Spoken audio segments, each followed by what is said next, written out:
es una ciudad donde la gente hace sus cosas como siempre, pero no saben que pronto muchos van a perder la vida. De esta forma se puede escuchar cómo unos agentes hablan en código, afirmando que no encontraron nada raro en las calles. Sin embargo, ellos dicen que deben seguir vigilando, y mientras la gente hace sus cosas, algunos cerca de la fuente, otros debajo del puente, por el agua se acerca un monstruo rápidamente. De esta forma la criatura embiste la construcción y genera un gran alboroto. Es entonces que la gran pantalla en la calle sintoniza una señal de noticias, la cual avisa a todos que se alejen del centro de Yokohama, afirmando que hay un kaiju, o sea, un monstruo haciendo bastante lío. Es entonces que la gente comienza a huir. Algunos se meten en el metro desesperadamente, al mismo tiempo que el monstruo avanza con su enorme cuerpo por las calles, generando una gran destrucción en el proceso. Y mientras el monstruo hace aquello, el sujeto de las noticias le pide a todas las personas cercanas que se metan en los refugios. Y en medio de esto, se puede ver que varias personas siguen el conflicto por la televisión. Por un lado, un pelirrojo que pronto veremos con más detalle, además de una niña y su madre, las cuales viajan en metro y ven el suceso a varios metros, quienes también aparecen luego, aunque pasarán un momento difícil. Y bueno, por su parte el kaiju sigue haciendo lío y destruyendo bastantes edificios. Seguidamente el servicio de información de las Fuerzas Armadas recibe los datos estimados del monstruo, mencionando que tiene una longitud de 60 metros y una fortitud de 3,5, que como su nombre intuye, se trata de la fortaleza física de la criatura. Y mientras los agentes escuchan esto, avanzan en su caminata oscura por las calles y poco a poco se acercan al bicho. No al bicho, sino a este. Y pronto se les unen unos helicópteros de combate. Por su lado el kaiju avanza con velocidad, se suma por los edificios, mientras que los agentes comienzan a analizar la zona y se dan cuenta que no hay respuestas térmicas en ningún sitio, lo que básicamente quiere decir que no hay personas que puedan resultar heridas. Así que ya sabiendo esto, les dan las órdenes de abrir fuego, por lo que pronto los helicópteros sacarán su arsenal y atacarán al monstruo con unos misiles. Es entonces que el monstruo ruge como nunca, y en medio de esto se puede ver que algunos políticos ven el suceso, pero no son los únicos, ya que un tipo de pelo verde también, el cual comenta que seguramente la tercera división de cazadores de kaijus se haga cargo de la situación. Y como te podrás imaginar, este tipo de pelo verde también aparecerá luego, y era algo incomprensible, pero todavía falta un poquito más para eso. Pero regresando al conflicto, se puede ver que aparece un helicóptero, y de él baja una persona con un traje especial, la cual aterriza en uno de los edificios y ubica al monstruo. Acto seguido avanza por los edificios con su arma en mano, y pronto ella y su equipo comienzan a atacar al monstruo con unos proyectiles verdes. Sin dudar se coordinan y se mueven ágilmente por el suelo, distrayendo al monstruo y consiguiendo que Mina Shiro, la líder, use un tremendo cañón para atravesar el estómago del monstruo. De esta forma la criatura pierde la vida y explota en sangre, creando una lluvia carmesí en la ciudad. Todo esto mientras Mina Shiro observa todo indiferente. Luego de esto se puede ver que una maquinaria, posiblemente de limpieza, después de tanta sangre de monstruo, se esparció por doquier. Se activa y comienza a moverse para hacer su labor. Y por su lado, al fin conocemos a nuestro prota, que se llama Kafta Divino. Y sí, se está comiendo una hamburguesa mientras observa la carnicería. O sea, al monstruo que Mina Shiro y su grupo destrozó hace unos momentitos. De esta forma el protagonista maldice la situación, ya que los cazadores hicieron muchísimo lío, y ahora toda la carne y sangre del bicho están en todos lados. Sin embargo, no deja de comer su hamburguesa y dice que será interesante limpiar todo aquello. Sí, ¿qué te creías? ¿Que nuestro protagonista sería un soldado? Pues no, es un limpiador. F. De momento.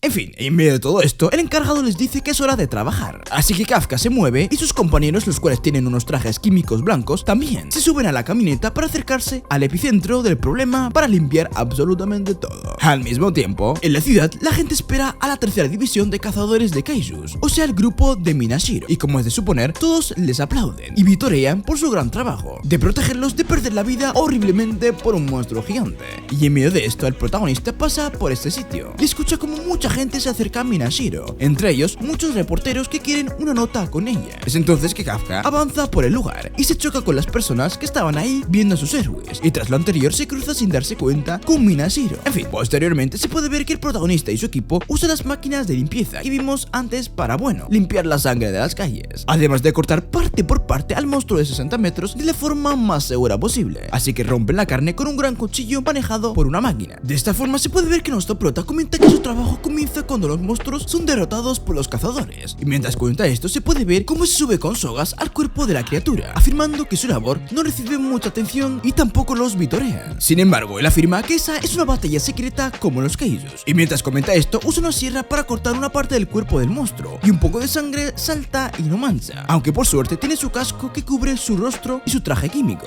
Y en medio de esto aparece un dron afirmando que unos investigadores quieren una muestra del bicho, así que Kafka arranca un pedazo y lo coloca en el recipiente designado para eso en el dron, así que la persona que controla esa máquina le agradece. Seguidamente uno de sus compañeros anuncia que ya destruyeron la grasa y cortaron la carne que tenían como tarea, así que anuncia que ya pueden mover el órgano. Sin embargo, Kafka sabe que no es una buena idea y cuando se da cuenta les dice que no muevan nada, pero obvio no le hacen caso y el órgano ¡pum!, lanzando ácidos por doquier y lastimando a uno de sus compañeros, así que el protagonista baja y lo cura con los remedios designados, demostrando su conocimiento sobre los kaijus. Luego de esto menciona que la tercera división siempre deja los campos de batalla hechos un desastre, por lo que es difícil identificar los órganos, y tras esto Kafka comenta si es posible que podrán deshacerse del cuerpo sin vida de este kaiju en una semana. Seguidamente el encargado les dice que debe cambiar de lugar por falta de personal, así que Kafka pregunta a dónde debe ir y le dicen que al intestino, cosa que obvio no le agrada en absoluto, ya que deberá moverse por los desechos del monstruo y saldrá todo lo oloroso. Y mientras el protagonista pone cara de terror, su compañero se ríe por la situación. Seguidamente Kafka es llevado por su compañero y obvio patalea para no ir, al mismo tiempo que un nuevo integrante pregunta si está malo el intestino. Le dicen que sí, mencionando que una vez que pasas por ahí será imposible comer durante unos días por el olor. De esta forma Kafka se arma de valor y rompe las primeras partes de aquel órgano, liberando una sustancia algo asquerosa sobre él. Ya en casa, exhausto al recostarse en su cama, Kafka enciende el televisor en busca de distracción, pero el olor repugnante aún sigue en su piel. Sus ojos se posan en las noticias sobre la tercera división, donde la líder, la capitana Mina, es glorificada por los medios. A sus 27 años ha liderado la división y eliminado personalmente a más de 100 kaijus, convirtiéndose en una de las mejores luchadoras de élite del país. Abrumado por el éxito de Mina, Kafka revela que solían ser amigos bastante cercanos en la infancia. En aquel entonces, ambos soñaban con eliminar a los kaijus, y fue gracias a las palabras alentadoras de Kafka que Mina encontró la determinación para alcanzar su objetivo. Sin embargo, mientras Mina logra su sueño, Kafka se ve obligado a trabajar como barrendero, limpiando los restos de los monstruos muertos. Sí, esta vez ha sido al revés, bastante extraño, hasta yo dije what the fuck, pero confiemos en el prota. Sumido en una crisis de mediana edad, Kafka se reconforta repitiendo que su trabajo es importante para ayudar a la ciudad. A pesar de ello, se cuestiona cómo terminó así y se siente como un total perdedor. Ya en el trabajo con el joven Ichikawa, se une al equipo de limpieza, expresando su deseo de unirse al cuerpo de defensa. Kafka le advierte sobre los desafíos y decepciones que enfrentará. A medida que trabajan juntos, Kafka e Ichikawa desarrollan un vínculo, encontrando consuelo y compañerismo en su labor. Después de concluir su jornada laboral, Ichikawa se acerca nuevamente a Kafka por agradecerle por guiarle en su primer día. Reconoce que sin la ayuda de Kafka habría sido difícil para él pasar el día. Además, Ichikawa informa a Kafka que aún no ha alcanzado la edad requerida para no unirse al cuerpo de defensa, lo que sugiere que Kafka aún tiene la oportunidad de intentarlo nuevamente. Pero de repente un kaiju aparece detrás de Ichikawa y abre su enorme boca para devorarlo. Rápidamente Kafka utiliza sus reflejos para salvar al joven, apartándolo del monstruo y brindándole la oportunidad de escapar, mientras distrae al kaiju. Kafka huye en dirección opuesta a la de Ichikawa, buscando refugio en un edificio en construcción. Después se aventura al borde del edificio, consciente de que la caída podría ser igualmente fatal. En ese momento recuerda su pasado con Mina, cuando juntos prometieron vengarse de los kaijus por las pérdidas sufridas por sus amigos y seres queridos. De vuelta al presente, Kafka aterriza ileso en el suelo, aunque su gran dolor por no haberse unido al cuerpo de defensa persiste, tomando un tubo de acero como arma improvisada contra el kaiju. Kafka se enfrenta al monstruo, pero su fuerza no es suficiente y termina con una pierna rota. Y cuando Kafka siente que está llegando al final de su vida, Ichikawa aparece para rescatarlo, instalándolo a no abandonar sus sueños. Antes de que puedan ser alcanzados por el monstruo, un tigre blanco misterioso llega a rescate, derrotando al kaiju en un instante, dejando a ambos asombrados. La propietaria del tigre es Mina. Pasa de largo sin prestar atención a Kafka, lo que lo deja sintiéndose ignorado y sí, demasiado avergonzado. Hasta yo me avergonzaría, joder. Tras la batalla, Kafka y Ichikawa son llevados al hospital para recibir tratamiento, aunque Kafka se siente desconcertado por la indiferencia de Mina y se niega a juzgarla, reconociendo su increíble fuerza. Ichikawa elogia a Kafka por su valentía al arriesgar su vida para salvar a otros, convenciéndolo de que definitivamente debería intentar unirse al cuerpo de defensa. Kafka comprende que no puede abandonar sus sueños solo porque otros puedan ser mejores, por lo que decide volver a intentarlo en la próxima oportunidad, agradeciendo a Ichikawa por inspirarlo a perseverar. En un instante, un diminuto kaiju del tamaño de un pájaro se materializa frente a Kafka y se mete en su interior, transformándolo en una criatura demoníaca. Ichikawa, testigo de la escalofriante metamorfosis de su superior, queda perplejo, aunque pronto se da cuenta de que en su interior Kafka sigue siendo el mismo. Esta inesperada transformación lleva a Kafka a comprender que si no escapa para salvar su vida, el cuerpo de defensa lo encontrará y lo eliminará. Al mismo tiempo, Mina recuerda una conversación que tuvo en la biblioteca de la escuela con Kafka, en donde ambos estudiaban cómo vencer a los kaijus. Aunque él parecía saber más, explicaba con pasión. Ella se aburría, afirmando que le daba un poco de miedo luchar, ya que tal vez tenga que pelear con un kaiju mucho más grande que ella. Es entonces que él le dice que no debe preocuparse por eso, ya que cuando eso ocurra, él estará ahí.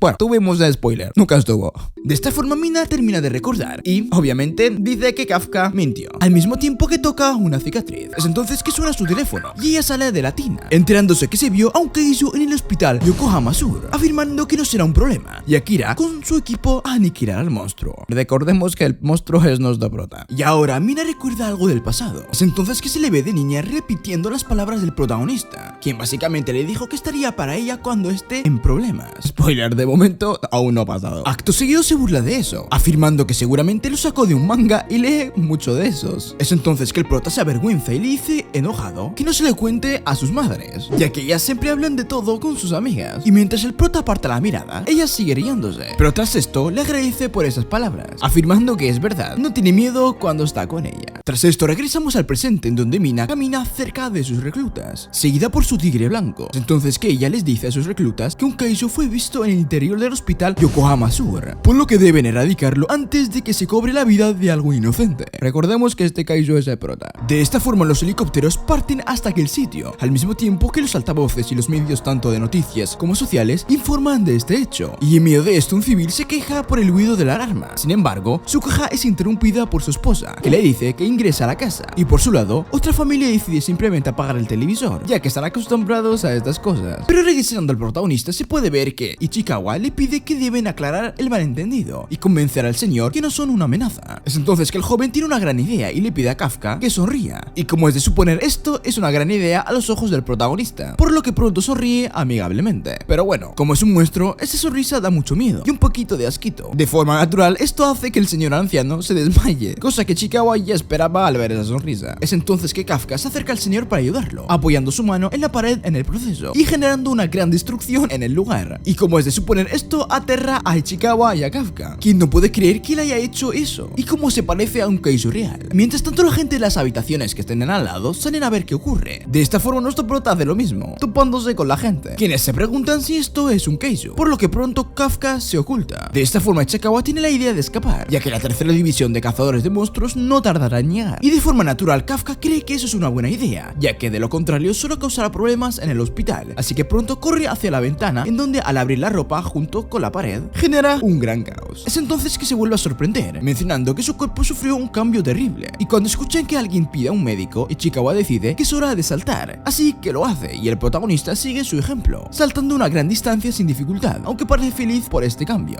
Spoiler para que os quedéis tranquilos, nuestro prota podrá volver a su forma humana. Tranquilos. Mientras tanto, el equipo de Mina recibe información de que el kaiju que estaban persiguiendo ha escapado del hospital, lo que añade una nueva complicación a la situación. Entonces cambian de rumbo y se apresuran en la dirección en la que el kaiju había huido. Ichikawa, incrédulo ante la transformación de su inocente superior en un kaiju, se pregunta cómo puede ser posible, mientras continúa evitando la mirada del público. Ichikawa se voltea para asegurarse de que Kafka esté bien y se encuentra con que su amigo ha sufrido aún más mutaciones. Parece que su fealdad no es suficiente, ya que adquirió un rasgo repugnante adicional y devora a un pájaro vivo con su lengua parásita. Y después de satisfacer su apetito, Kafka vuelve a su forma original de kaiju, al darse cuenta de que le esperan más problemas. Ichikawa teme que Kafka esté siendo consumido por su demonio interior, pero Kafka explica que solo necesita una pausa para orinar. Y sin querer perder su dignidad orinando en público, Kafka se pregunta cómo puede manejar la situación. Ichikawa sugiere que Kafka no tiene los medios para hacerlo, a lo que Kafka revela que su versión kaiju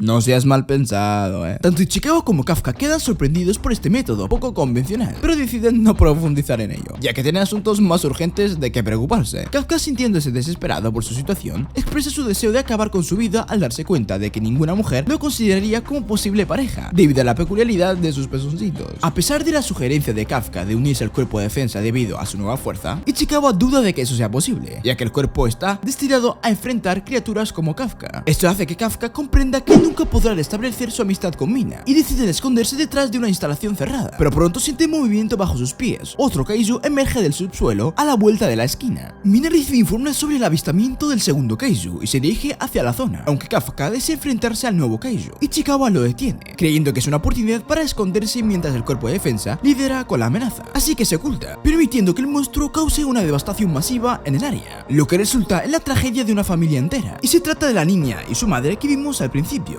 Bueno, el caso es que la pequeña ve a su madre atrapada en el caos. La niña, desesperada por liberar a su madre, se encuentra cara a cara con el monstruo mientras este se prepara para su festín. Y en ese momento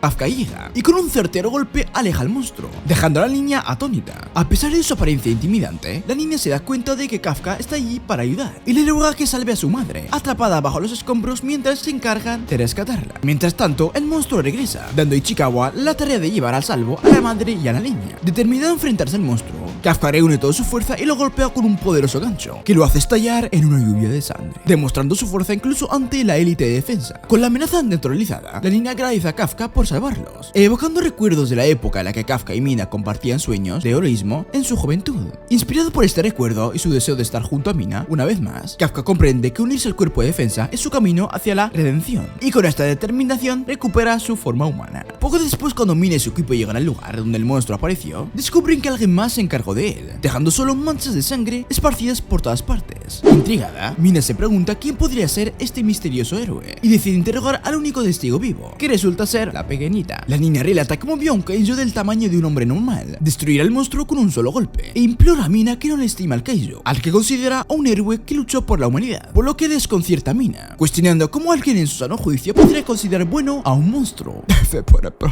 Pero a pesar de sus reservas, el equipo de Mina elaboró un boceto del kaiju basado en el testimonio de la niña, al que llaman kaiju número 8. El número 8 significa que es el octavo kaiju que aparece diferente, lo que significa que actualmente solo aparecieron 8 diferentes tipos de kaiju, incluyendo a recién mencionado Kafka, que es el único que aún no han podido eliminar. Tras esto pasan 3 meses desde el primer avistamiento del kaiju número 8. Tanto Ichikawa como Kafka han retomado sus labores como barrenderos, aparentando normalidad. Los trabajadores del área, al enterarse por las noticias de que el cuerpo de defensa no ha logrado localizar aún al kaiju número 8 durante estos meses, están perplejos, pues nunca antes habían fallado de tal manera en su tarea. Con todas las agencias policiales tras la pista del kaiju número 8, todo parece tranquilo, ya que nadie sospecha que Kafka sea en realidad dicho kaiju, por lo que podemos comprender que también Ichikawa se quedó calladito y no fue un sapo, o chivato como quiera llamarlo. También este revela que ambos han realizado el examen de ingreso al cuerpo de defensa, y que es hora de reconocer los resultados. Como es de esperar, Ichikawa aprueba la primera ronda de exámenes. Eufórico, corre hacia el lugar de trabajo de Kafka, para darle la noticia de que también ha pasado la primera ronda. Sin embargo, Kafka, que estaba solo trabajando en la limpieza del sitio, revela estar en su forma kaiju, simplemente relajándose mientras almuerza. Este comportamiento despreocupado sorprende a Ichikawa, que le reprocha su falta de seriedad,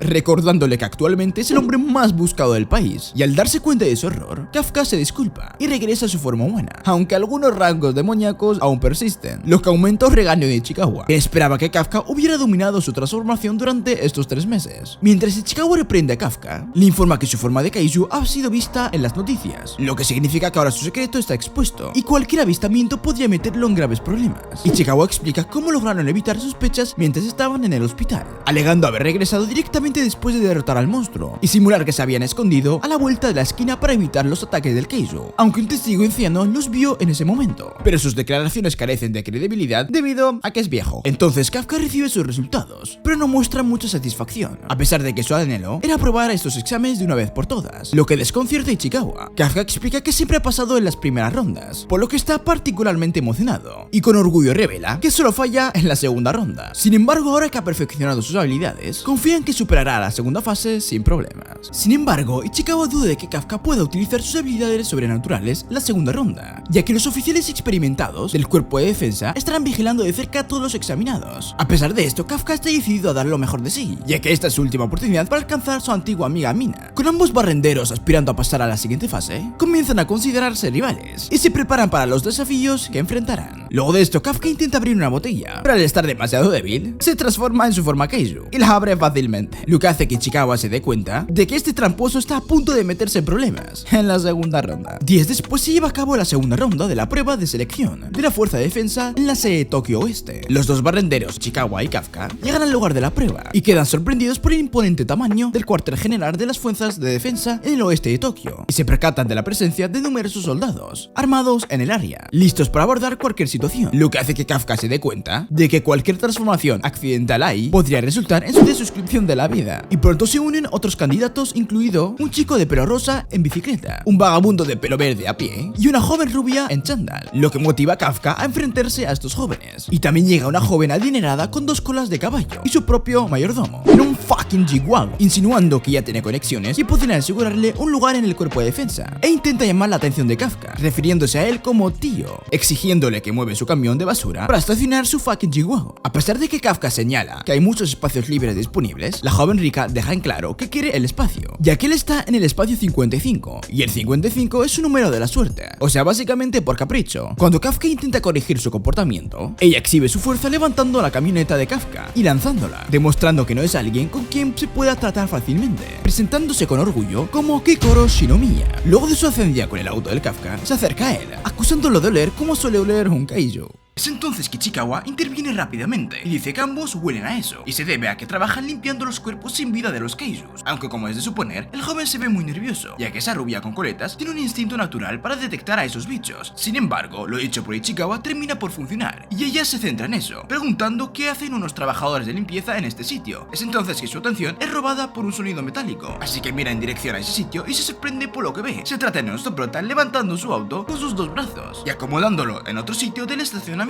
De forma natural, ella se sorprende, mencionando que no puede creer que él también tenga un traje de cazador, ya que bueno, son esos trajes los que les dan los poderes a los cazadores, y dependiendo de su compatibilidad, tienen más o menos, lo que explica por qué ella logró mover el camión, y cree que Kafka es igual. Seguidamente nuestro prota se presenta de forma arrogante, al igual que la rubia, y le dice que recuerde su nombre. Sin embargo, en ese momento, el mayordomo de la joven aprovecha el momento para estacionar en el lugar que ella quería. Lo que es obvio es que saca de onda a nuestro prota, quien se percata que mientras hacía el tonto, le ganaron el sitio. Acto seguido, maldice al mayordomo por ser tan competente. Por su parte, Kikoru queda sorprendida por el prota, afirmando que espera que el examen sea como un rito de iniciación para ella, pero ahora con él tal vez hasta sea algo divertido, cosa que saca de onda a Kafka, y pronto él escucha como ella dice que quiere ver su cara de sufrimiento. Acto seguido se retira y su mayordomo le sigue, al mismo tiempo que Kafka se la queda viendo a la distancia. Sin embargo, el momento es interrumpido por Ichikawa, quien golpea el suelo y asusta al prota. Es entonces que lo mira serenamente y molesto, le dice que sin dudas usó su poder muy rápido. Es entonces que el protagonista dice que es verdad, pero se excusa afirmando que fue muy hábil en transformar una parte de su cuerpo que no es visible, o sea, solo su brazo. Aunque bueno, si vemos con atención la parte en la que mueve el auto, se ven las manos humanas. Esto bien podría ser un error o también podríamos afirmar que solo transformó sus brazos, dejando sus manos libres. Bueno, sea cual sea el caso, Ichikawa se enfrenta con Kafka, diciéndole que no le interesa escuchar sus excusas, y en medio de esto son interrumpidos por unos policías, que les dicen haber escuchado unos ruidos muy fuertes, así que quieren saber al respecto. Así que ellos le dicen que está todo bien, y los oficiales se van por donde vinieron al enterarse de esto. Ya cuando se vuelven a quedar solos, Ichikawa le dice a Kafka que si vuelve a usar sus poderes se irá de regreso a casa, cosa que el protagonista acepta y sonríe nerviosamente. Luego de esto, él piensa que ya se rindió una vez, pero usará esta nueva chance para acercarse a su amiga de la infancia, o sea, Mina. Y antes de ingresar al edificio en donde se hará la prueba, se puede ver que el protagonista afirma que no se rendirá por nada en el mundo. Acto seguido avanza con Ichikawa para enfrentar lo que se viene. Luego de esto se puede ver que el protagonista avanza por un campo de pruebas militar, viendo los traseros de sus rivales, ya que ellos van por delante. Sin embargo, lo que más le preocupa es su falta de condición, preguntándose qué es lo que le pasa, afirmando que no puede seguirles el paso para nada. Seguidamente, él hace la prueba de correr, pero se cansa muchísimo, lo que le extraña, ya que ha entrenado por costumbre toda su vida, además de que su trabajo es físico y pesado, que lo realiza sin problemas. Sin embargo, el examen lo lleva al límite físico, y en medio de esto vemos un hecho del pasado, de unos minutos atrás, en donde Ichikawa le cuenta que la segunda ronda del examen cuenta con 2 fases. La primera es de educación física y la segunda de actitud. Es entonces que Ichikawa afirma que en la segunda parecen evaluar las cualidades innatas de los aspirantes, cosa que no considera muy beneficioso, pero que deben tratar de superar. De esta forma ambos se dan cuenta de una cosa: deben conseguir la mayor cantidad de puntos en la prueba de educación física. Es entonces que regresamos al presente, en donde se ve como Kafka sufre para cumplir los ejercicios físicos, físicos, mientras que el resto lo hace sin mucho problema. Es entonces que Kafka afirma que cuando hacía las pruebas años anteriores quedaba un poco por debajo de la mitad de la tabla, pero ahora ya no, concluyendo que se debe a la barrera de los 30. Y mientras hace los ejercicios completamente transpirado, se da cuenta que si usa sus poderes quedaría literalmente primero. Sin embargo, decide no hacerlo y sigue corriendo como puede. Luego de esto, llegan los resultados y él queda en el puesto 219 de 225, lo que obviamente lo hace sentir derrotado, cosa que empeora cuando aparece Kikoru, que le muestra sus resultados y ella quedó en el puesto número 5. Seguidamente le comenta que no tardó mucho en ver la cara de sufrimiento de Kafka. Es entonces que recuerda lo que le dijo antes, por lo que se avergüenza como nunca y le pide que se olvide de aquello, lo que parece dejarla satisfecha y se va sonriente. Así que desanimado, sintiéndose sin respeto ni dignidad, Kafka busca la orientación de Ichikawa. Mientras tanto, Mina revisa la lista de aspirantes y se detiene en la solicitud de Kafka, lo que sugiere que tal vez todavía guarda sentimientos por él. Ichikawa también comparte información sobre otros candidatos prometedores, como Haruichi Izumo, el mismo que vimos al comienzo, quien se graduó como el mejor de su clase en la universidad más prestigiosa de Tokio. También está Iharu Furusashi, también otro que apareció en el principio, quien tiene una fuerza extraordinaria. Además menciona a Aoi Kaguragi,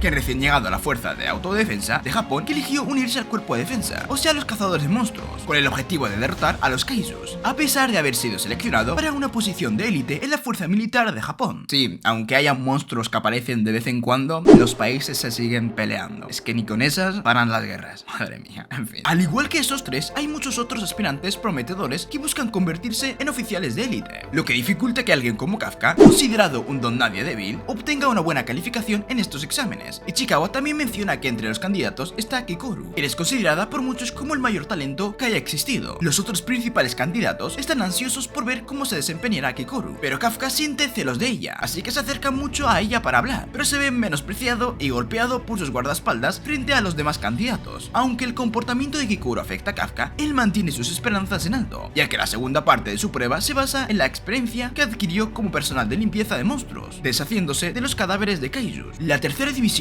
dirigida por el vicecapitán del cuerpo de defensa, Hoshina, reúne a todos los candidatos y da inicio a la prueba de aptitud, instándoles a dar lo mejor de sí mismos. Sin embargo, para sorpresa de todos, revela que no se enfrentan a cadáveres de Kaisus, sino que serán probados contra Kaisus vivos. Ante esta revelación, Kafka pierde toda esperanza de superar la segunda prueba. Aún así, él y los demás candidatos se equipan con el equipo de combate proporcionado por el cuerpo de defensa. Al verse con los trajes de combate, no solo mejoran su fuerza física, sino que también se conectan con su cuerpo, aumentando la respuesta de cada neurona. Con las mejores armas a su disposición, los candidatos se preparan para el enfrentamiento. El operador les informa que sus trajes pueden liberar un cierto porcentaje de poder en su cuerpo, revelando que los principales candidatos, como Ichikawa, pueden desatar entre el 10 y 15% de su poder de combate. Sin embargo, Kikoru destaca al desatar un impresionante 46% del poder del traje, lo que confirma su reputación como el talento del siglo. Por otro lado, Kafka no ha logrado liberar poder de combate, sí, un 0%, lo que hace que su traje sea inútil en la batalla. Esta situación lleva al examinador a burlarse de él, mientras Kafka intenta esforzarse por desbloquear su potencial, aunque la situación es más graciosa que otra cosa. Kikoru, al darse cuenta de que Kafka está ocultando su verdadera fuerza, se molesta con él. Con todos aparentemente en su contra, el examinador Hoshina da inicio a la prueba final. Seguidamente, Hoshina lleva a todos los participantes al campo para la siguiente etapa de la competencia. Les explica que se enfrentarán a los mismos Kaisus que atacaron la ciudad hace meses y que ahora han sido capturados para esta prueba. Estos monstruos son peligrosos y temibles, por lo que un dron les seguirá para monitorear si alguien resulta gravemente herido. Si alguien queda incapacitado, se le proporcionará un escudo y será retirado de la competencia, lo que significa que fracaso. Hoshina advierte a los participantes sobre el riesgo de esta etapa, dejando claro que no los insta a participar, pero si lo eligen, deben estar preparados. Y la competencia comienza, y todos observan cómo Kikoru se destaca al escalar paredes y derrotar a los monstruos rápidamente. Ichikawa y Kafka la admiran, preguntándose por qué no pueden igualar su destreza. Kafka sugiere a Ichikawa que también deben derrotar a algunos bichos, y a pesar de no tener armas ni equipo adecuado, se sienten motivados para participar. Sin embargo, su falta de preparación les frustra, y se preguntan cómo Kikoru puede ser tan efectiva mientras ellos no puedan hacer nada. Mientras reflexionan sobre esto, Hoshina anuncia que Minashiro también está participando en la competencia. Ante esto, Kafka recuerda su historia con Mina y siente la urgencia de no quedarse atrás, y se pregunta por qué los mayores utilizaron drones para vigilarlos, sugiriendo que podría ser para evaluar su desempeño emocional y capacidad de tomar decisiones bajo presión. Aunque no tienen armas, deciden ayudar a los participantes mejor equipados para enfrentar a los kaijus, demostrando su inteligencia emocional y capacidad de trabajar en equipo ante el peligro. Con esta determinación se preparan para apoyar a sus compañeros en la batalla. Observan cómo algunos de sus compañeros intentan dispararle sin éxito a un kaiju. Kafka reconoce al kaiju y recuerda cómo luchó contra él anteriormente. Comprende su debilidad